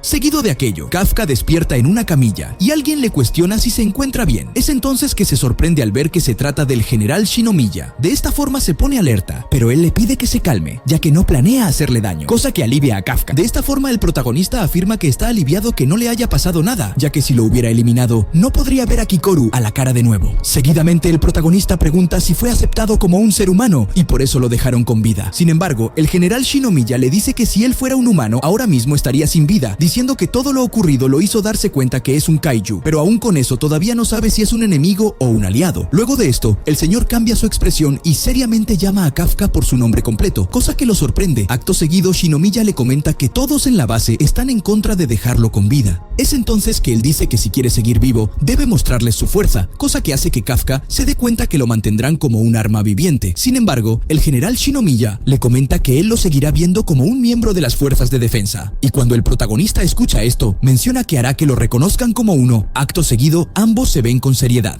Mientras tanto, en la ciudad de Kunitachi, en un edificio, se puede ver que el Kaiju número 9 termina de desarrollar su nuevo cuerpo, así que ahora se dispone a recuperar el poder del Kaiju que cayó en manos humanas. Posteriormente se puede ver que Kikoru recibe un mensaje de Mina, quien le dice que la eliminación de Kafka fue suspendida, cosa que la hace sonreír de inmediato, pero pronto entra en conflicto al recordar lo sucedido, así que se pone como meta ser más fuerte, o de lo contrario no podrá detenerlo en caso de que se descontrole de vuelta, y en medio de esto ve como un hombre calvo y alto ingresa a la habitación. De esta forma, ella conoce al vicecapitán de la primera división, Eiji Hasegawa, quien le comenta que la guiará hasta su habitación asignada. Seguidamente, Eiji le dice que mientras la base de Tachikawa sea restaurada, ella se queda en la primera división, ante lo cual ella confirma estar al tanto. De esta forma, ella recuerda que la primera división de Japón es incluso reconocida en el extranjero, por lo que concluye podrá pulir sus cualidades allí. Antes de ir a su habitación, se puede ver que Kikoru es llevada a conocer al capitán de la primera división, algo que ella considera una buena oportunidad para aprender mucho. De esta forma se encuentra con Narumi, un sujeto que en ese mismo momento tiene los ojos inyectados en sangre por pasar tanto tiempo frente a la pantalla. De esta forma se puede escuchar que dice que debe seguir un poco más para llegar al rango platino de su juego. De forma natural, Eiji se queda callado, cierra la puerta y le pide a Kikoru que espere un poco. foco. Acto seguido, él ingresa solo a la habitación. Es entonces que se ve como Narumi celebra como un loco por haber eliminado 5 rivales, lo que considera increíble, ya que consiguió el rango platino. Sin embargo, Eiji no lo ve así y rápidamente lo patea, destrozando la tele y sacando a Narumi del futón. De esta forma, el capitán de la primera división de las fuerzas de defensa se enfada y le dice a Eiji que es un monstruo, ya que su consola de última generación fue destruida por su patada. No obstante, Eiji ignora esto y le recuerda que le había dicho que debía limpiar su cuarto antes de las 2 p.m, ya que iba a venir con visitas. Es entonces que Narumi dice que sí lo sabía, cambiando de actitud y diciendo que es su decisión si se toma en serio o no. Sin embargo, Eiji le dice que no diga aquello de forma tan digna, afirmando que solo fue un perezoso. Es entonces que Narumi se queja, ya que la patada rompió otra de sus cosas, en este caso una parodia de un muñeco de Gundam. Seguidamente, Narumi dice que esa es su habitación, por lo que puede usarla como le plazca. Sin embargo, Eiji le recuerda que eso es propiedad de las fuerzas de defensa. De esta forma, él dice que es él quien se queja cuando la habitación está sucia, por lo tanto, debería limpiarla, cosa que Eiji dice que es verdad. Así que agarra a Narumi para que sus compañeros limpien el cuarto, llevándose en el proceso los artículos de colección del sujeto, lo que obvio lo hace rabiar. Luego de esto, él presenta al chico con Kikoru, afirmando que es el capitán de la primera división de las fuerzas de defensa. Es entonces que ella no sabe qué decir y se queda con cara de póker, afirmando que no siente ningún respeto hacia Narumi. Es entonces que el capitán la reconoce como la hija de Isao, y por su lado, ella termina concluyendo que Narumi es un alto mando, por lo que lo tratará como tal, así que se presenta de forma militar. De esta forma, ella dice su nombre, además de que viene de la tercera división y que espera que la cuiden. Sin embargo, Narumi le comenta que no hace falta ser formal, afirmando que solo espera una cosa de ella como miembro de la primera división. De esta forma, él se distrae escuchando una alerta de Kaiju, por lo que él le dice que deberá aprender de ellos desde el asiento VIP. Seguidamente se puede ver como un Kaiju se acerca a la bahía de Tokio y todos se alarman, ya que ha pasado los escudos protectores, y mientras informan sobre esto se escucha un rugido. De esta forma, las armas de los reclutas comienzan a abrir fuego. Es entonces que Eiji comienza a dar indicaciones y todos disparan al bicho en base a eso. Mientras tanto, Kikoru observa todo desde una nave arriba y se siente impresionada al ver cómo mantienen al monstruo a raya. Y todo esto la hace concluir que esa coordinación y resultados se debe a que posiblemente todos en la primera división tienen un poder liberado de más de 40%, lo que la hace concluir que son más fuertes que el propio capitán Narumi. Sin embargo, en ese momento se puede ver que él se dispone a participar, ya que tiene puesto el traje. Luego de esto le habla por su nombre completo a Kikoru, afirmando que no busca un comportamiento excepcional en ella. Seguidamente se acomoda el pelo cambiando completamente de actitud.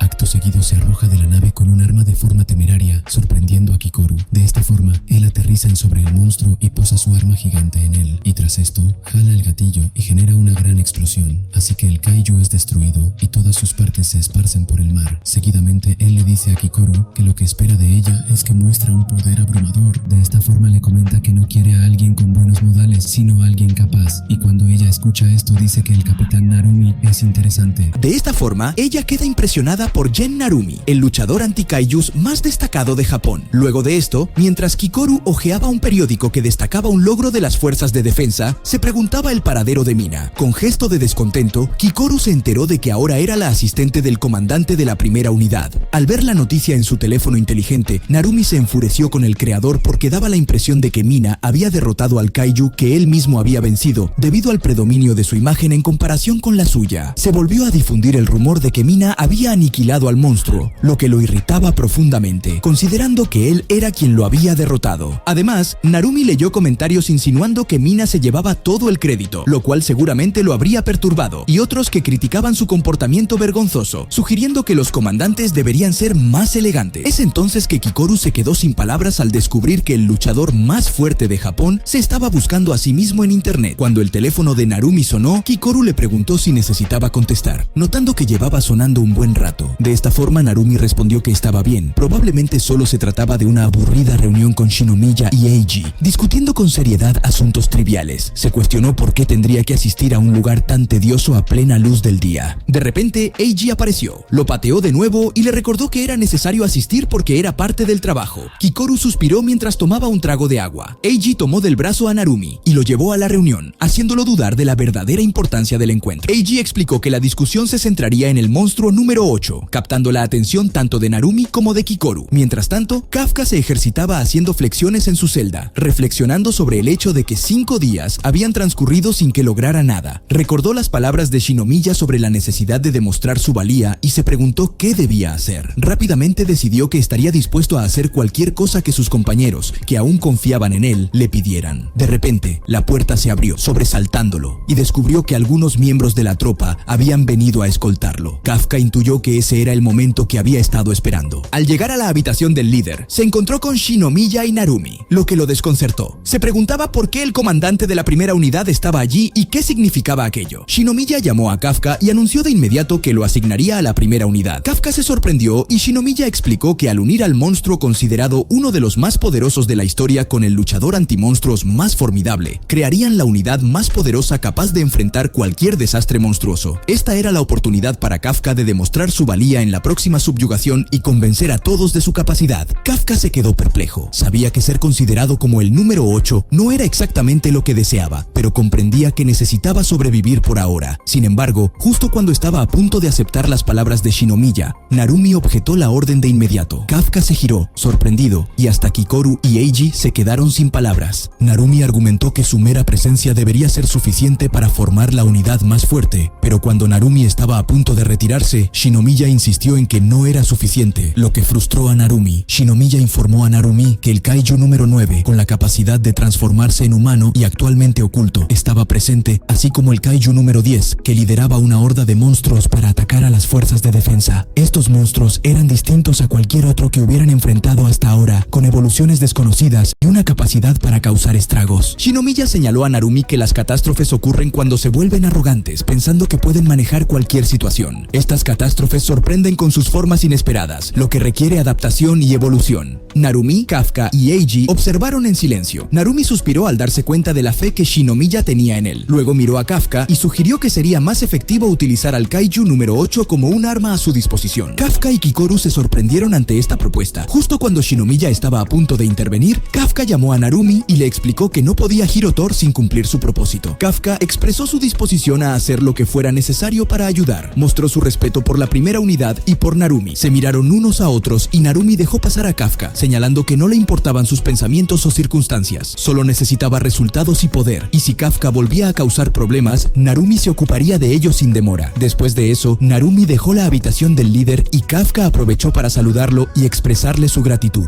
Se puede ver un repentino terremoto sacudió una zona, sembrando la preocupación entre la gente. Algunos comentaban que tales eventos se habían vuelto frecuentes últimamente, mientras que otros creían que pronto disminuiría. Sin embargo, en lugar de calmarse, el terremoto se intensificó, sacudiendo aún más el suelo. Los caminos y edificios comenzaron a desmoronarse bajo su furia, sembrando el terror entre los presentes. Numerosos edificios resultaron dañados y en el centro de la ciudad de Shinagawa se formó un enorme agujero. La gente, aterrorizada, se preguntaba qué estaba ocurriendo allí. Al mirar dentro del agujero, parecía ver ojos, indicando que estaba lleno de monstruos tipo insectos que pronto comenzaron a invadir la superficie. Mientras esto sucedía, nos trasladamos a la base de la primera unidad, donde acababan de concluir su entrenamiento matutino. Kikoru estaba llena de energía, consciente de que no podían perder tiempo, e inmediatamente se dirigió a Narumi para recordarle que hoy era el día en que se uniría a ella para un entrenamiento individual. Sin embargo, al abrir la puerta de la habitación de Narumi, Kikoru lo encontró en una posición inusual, en actitud de reverencia, lo que la desconcertó. Resultó que estaba pidiéndole dinero a Kikoru porque su salario de la semana pasada había desaparecido misteriosamente, lo que llevó a Kikoru a señalar que Narumi había realizado numerosas compras por internet. Kikoru se sintió molesta porque su comandante estaba solicitando dinero a un subordinado. Narumi explicó que solo buscaba respaldo financiero, pero Kikoru se negó y le insistió en que se uniera a ella para entrenar. De repente, sonó una alarma que captó su atención y Eiji llegó para informar que era hora de ponerse a trabajar. De esta forma, se prepararon junto con las demás tropas para la acción. Narumi comentó que estaban en medio de una negociación importante y luego lideró a la primera unidad hacia Shinagawa, donde había surgido un kaiju. Con valentía, declaró que derrotarían al monstruo. En Shinagawa, la gente corría para salvar sus vidas mientras un kaiju gigante, semejante a una hormiga, los perseguía. Mientras tanto, una emisora urgía a los residentes a evacuar hacia un refugio designado para salvar sus vidas. Mientras la gente consultaba sus teléfonos inteligentes en busca de rutas de escape, un hombre sugirió una ruta menos transitada hacia el refugio R-56. En medio del caos, un hermano y una hermana, abandonados junto a un automóvil, enfrentaban el peligro. El hermano intentaba consolar a su hermana, asegurándole que la primera unidad llegaría pronto y que Narumi derrotaría a los monstruos. De repente, un monstruo apareció frente frente a ellos, provocando temor en los hermanos. Sin embargo, el hermano se puso de pie valientemente para proteger a su hermana, confiando en que Narumi vendría en su rescate. Justo cuando estaban a punto de ser atacados, Narumi apareció y derrotó al kaiju. Los hermanos, sorprendidos al principio, se llenaron de alegría al ver a su ídolo. Narumi le impuso al joven un peculiar castigo por no tratarlo con el debido respeto. Luego, las tropas los escoltaron a un lugar seguro. Después, Narumi consultó con los líderes de su pelotón, Kinashi y Miyake, sobre la situación.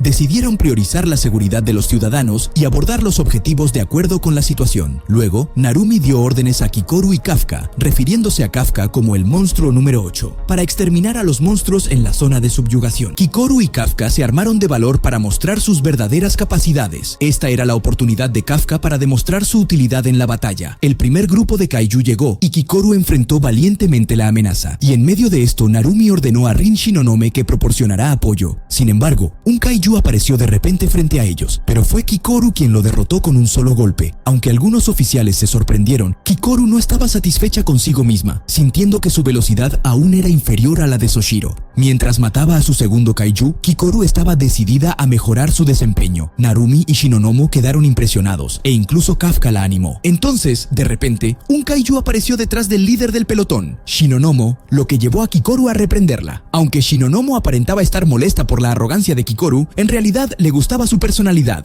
Eiji y otro líder del pelotón incluso se burlaron de Narumi, porque su nueva integrante estaba demostrando un mejor desempeño que Narumi en su primer año con las fuerzas de defensa. Sin embargo, Narumi no estaba de humor para bromas debido a un extraño encuentro que tuvo esa noche. Aunque es normal que de vez en cuando los kaiju tipo hormiga salgan a la superficie, su aparición masiva simultánea en el centro de la ciudad era inquietante, ya que normalmente se encuentran solo en los túneles. Esto recordaba la incursión de kaiju en la base de Tachikawa hace unos meses, sugiriendo la posibilidad de que hubiera un líder intelectual guiando al ejército kaiju actual. De repente, Eiji recibió un informe que indicaba que varios kaiju habían entrado en la región occidental de la zona de neutralización. Kafka fue asignado a esta área, lo que representaba su momento de destacar. Mientras tanto, en la base temporal de su cuartel general, Kafka era observado de cerca por investigadores y expertos traídos por Shinomiya. Los superiores presentes no estaban de acuerdo con la decisión de Shinomiya de perdonarle la vida al kaiju número 8. Finalmente, Kafka se enfrentó al primer kaiju tipo hormiga. Utilizó una transformación parcial y el 1% de poder de su uniforme para combatir, pero sus ataques no parecían surtir efecto. El kaiju lo lanzó lejos con su boca, pero Kafka se recuperó rápidamente antes de aterrizar. Los superiores estaban desconcertados porque Kafka aún no se había transformado completamente en el kaiju número 8. Resultó que Kafka dudaba en revelar su forma kaiju completa debido a lo que había sucedido en su última pelea con Shinomiya, temiendo perder el control sobre su propio cuerpo nuevamente. Repentinamente, el kaiju lanzó ácido por la boca, pero Kafka logró esquivarlo por suerte. El ácido era tan corrosivo que disolvió rápidamente el piso de concreto. En ese momento, Kafka comprendió que no podía permitirse luchar a medias si quería alcanzar su objetivo de unirse a Mina. Decidió iniciar su transformación y se detectaron lecturas de alta energía en él. Sin embargo, el proceso se detuvo abruptamente a mitad de camino, dejando a Kafka y a los investigadores desconcertados. Esta pausa en la transformación dio al enemigo la oportunidad de atacar, golpeando a Kafka con fuerza y provocando la destrucción de los escombros cercanos. A pesar de sus intentos, Kafka no pudo reanudar la transformación, lo que resultó decepcionante para él y preocupante incluso para Shinomiya y su hija. De repente, se detectó otra lectura separada en el área, posiblemente otra clase de monstruo debido a su fuerza. Narumi y Eiji especularon que podría ser el líder del ejército kaiju. Cuando indagaron sobre su ubicación, descubrieron que provenía directamente de debajo de Kafka. El kaiju número 9 emergió de la clandestinidad en la tía kaiju, con Kafka como su objetivo principal. Kafka se quedó atónito al verlo salir de la cabeza del monstruo con el que luchaba. Narumi, Eiji y Kikoru se pusieron ansiosos al confirmar que el líder kaiju había aparecido. El kaiju número 9 escudriñó el área con una mirada intensa, buscando al kaiju número 8, a quien había sentido momentos antes. Al no poder localizarlo, dedujo que Kafka podría estar oculto en forma humana. Esta revelación preocupó a Kafka, ya que significaba que el enemigo tenía la capacidad de detectar a sus compañeros kaiju, lo que aumentaba la gravedad de la situación. De repente, un impacto de bala alcanzó el hombro izquierdo de Kafka. Pronto se dio cuenta de que el enemigo planeaba torturarlo para revelar su forma kaiju. Agonizando de dolor, Kafka se preguntaba si lograría transformarse esta vez. En la sede, Narumi consultó sobre el progreso de la transformación de Kafka en kaiju número 8, pero lamentablemente, Kafka aún no podía completar la transformación. El vicecapitán Eiji entró en pánico ante la posibilidad de perder a Kafka por completo. Sin embargo, Narumi intervino para ayudar a Kafka, pero repentinamente el suelo tembló y un gran kaiju emergió. Acompañado por otra lectura de kaiju, otro kaiju número 9 surgió inesperadamente sobre su cabeza, sorprendiendo a todos. Mientras Shinonomo intentaba ayudar a Kafka, se vio obligada a luchar contra el gran kaiju que había matado antes. Resultó que los cadáveres de kaiju revivieron, y su fuerza era aún mayor que antes, con el kaiju número 9 preparando un ataque contra Kafka. Este se encontraba indefenso. A pesar de sus intentos de transformación,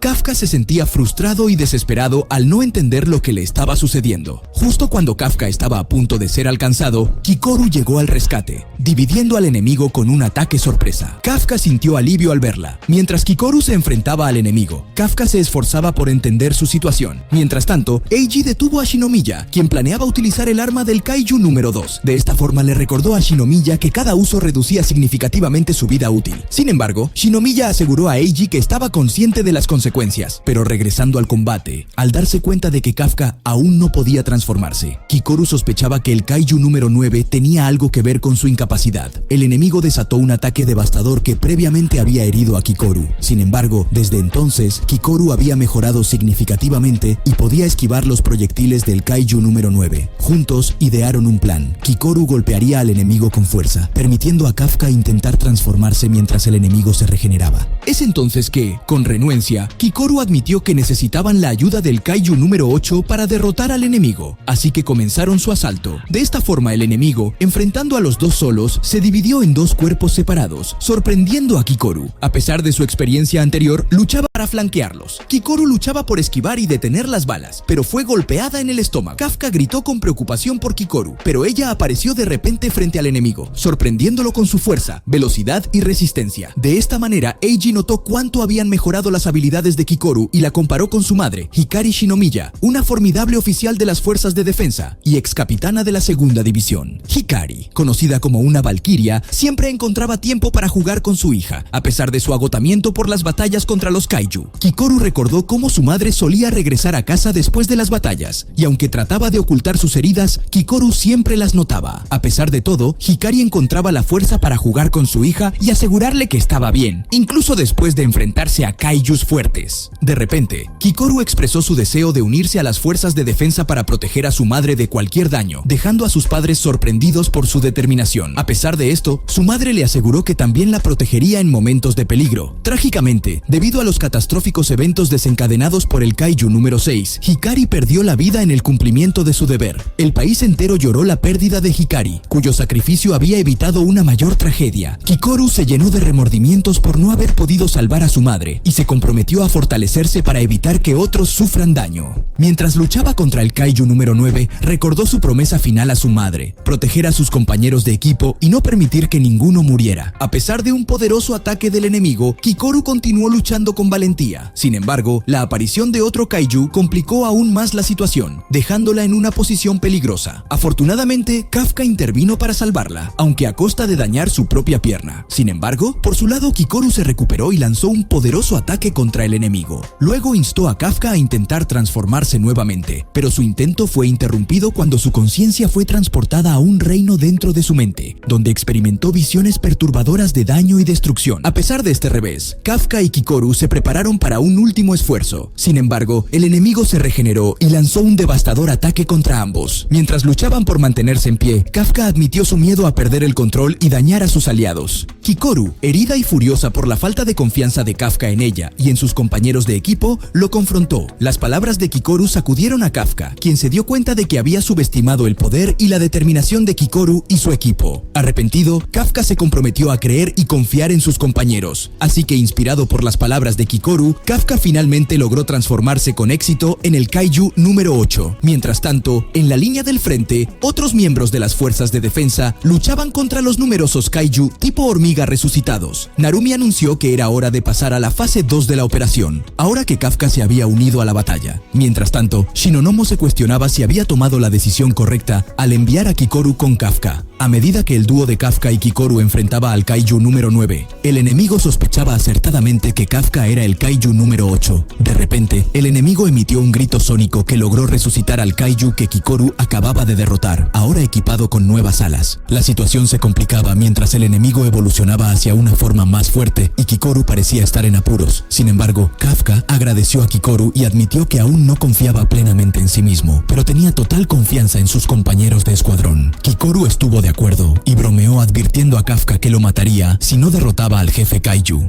Decidido, Kafka corrió hacia el Kaiju número 9, mientras Kikoru proporcionaba fuego de cobertura. A pesar de las burlas del enemigo sobre su fortaleza mejorada, Kafka continuó avanzando. Cuando el enemigo desplegó 2 cañones gigantes, Kafka sorprendió a todos al aparecer repentinamente detrás de él, sosteniendo el núcleo del Kaiju. El enemigo quedó desconcertado por la astucia de Kafka, quien reveló que ya conocía la ubicación real del núcleo dentro del Kaiju. Rechazando los ataques del enemigo con facilidad, Kafka mostró una confianza renovada. Utilizando todo el poder del Kaiju dentro de él, Kafka demostró una nueva fuerza en el enfrentamiento. De esta forma, moviéndose con velocidad impresionante, Kafka flanqueó al enemigo, desafiando sus predicciones. Con movimientos ágiles, Kafka evitó los ataques de su rival y descendió con fuerza intensa hacia el Kaiju número 9. El enemigo se quedó paralizado de miedo al ver que no tenía ninguna posibilidad de esquivar o escapar del inminente ataque de Kafka. No entendía qué había cambiado en él, pero sabía que el poder del Kaiju número 8 se había multiplicado enormemente. Fue un golpe poderoso, rebosante de inmensa fuerza, que aplastó al enemigo y al Kaiju tipo hormiga, provocando una gran destrucción en el proceso. Kikoru, Shinomiya y todo el grupo de investigadores quedaron impactados por la magnitud del ataque que Kafka había desatado con el Kaiju número 8. Eiji, increíblemente impresionado, sonrió. Entre los escombros, el Kaiju número 9 intentaba resurgir, pero parecía poco probable, ya que ya no podía regenerarse, especialmente después de que su núcleo sufriera daños. Como medida de emergencia, necesitaba fusionarse con su otro yo que se había separado antes, así que telepáticamente llamó a su clon para que acudiera en su ayuda de inmediato. Sin embargo, el clon también estaba ocupado luchando contra Narumi, y ninguno podía permitirse el lujo de abandonar el duelo. Para el clon número 9, era crucial seguir aprendiendo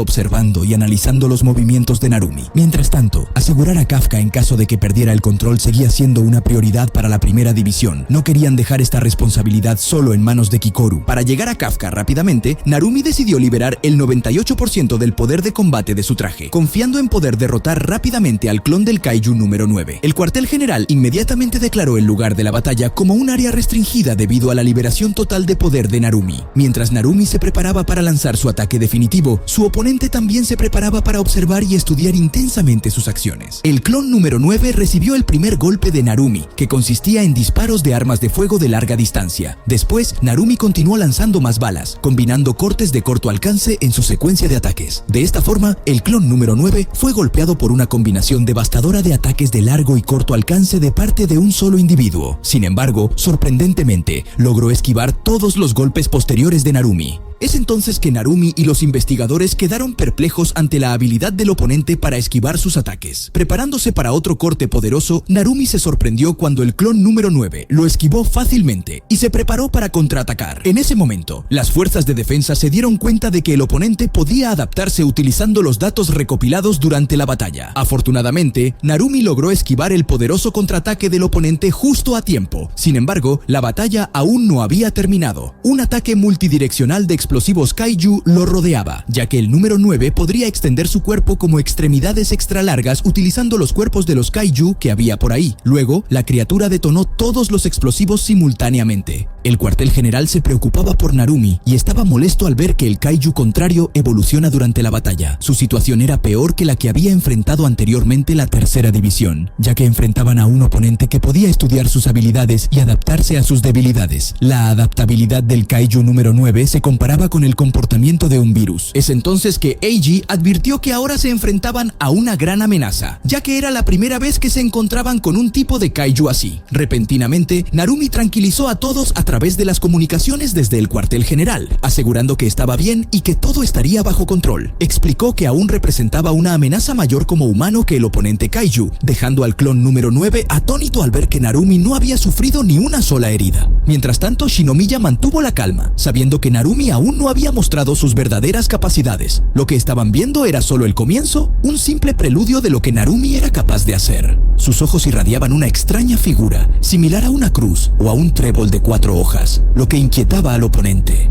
El enemigo no podía comprender cómo un humano podía tener unos ojos tan parecidos a los de un kaiju. Antes de que pudiera terminar de formular su pensamiento, el enemigo sintió un dolor repentino. Narumi había abierto un gran agujero en su pecho. Se preguntaba cómo Narumi había logrado este ataque, pero no sabía que Narumi estaba utilizando un arma especial, derivado de la retina del kaiju número 1, que le otorgaba varias habilidades interesantes, como ver los puntos débiles de sus rivales, en especial la de los kaijus. A pesar de estudiar los movimientos de Narumi, el enemigo no podía anticipar sus ataques. Shinomiya confirmó que Narumi poseía una visión futura, permitiéndole prever los movimientos del enemigo antes de que ocurrieran. Con este poder en sus manos, Narumi pudo localizar fácilmente el núcleo del kaiju enemigo. El enemigo, en pánico al descubrir que ya no podía estudiar los movimientos de Narumi, se enfrentó a una serie de cortes y disparos devastadores de Narumi. A pesar de sus esfuerzos, el enemigo fue cortado a la mitad una vez más, mientras Narumi y Shinomiya mostraban una calma tranquila. Finalmente, la sede anunció la victoria de Narumi y el kaiju número 8 sobre el kaiju número 9. Con el enemigo derrotado, el kaiju tipo hormiga revivido también comenzó a perecer. Los oficiales celebraron la victoria, pero Kikoru los instó a no descuidarse, recordando que aún quedaban varios bichos por eliminar. Impresionado por el liderazgo de Kikoru y el éxito del equipo, Shinomiya elogió a Narumi, Kafka y Kikoru por su valentía y habilidades demostradas. Los tres héroes compartieron una alegría mutua por el éxito de su misión, con Shinomiya reconociendo su logro y ordenándoles asegurar el área para garantizar la seguridad de los residentes. Mientras los oficiales se preparaban para la siguiente orden, Narumi sintió un presentimiento ominoso. Recordaba las palabras del enemigo dirigidas a Kafka, especialmente la mención de un segundo objetivo que aún no entendían por completo. Antes de que pudieran profundizar en la conversación, recibieron una comunicación de emergencia del cuartel general. Otro kaiju había aparecido en la zona. Para sorpresa de todos, el cadáver del Alfa número 9, derrotado por Kafka, de repente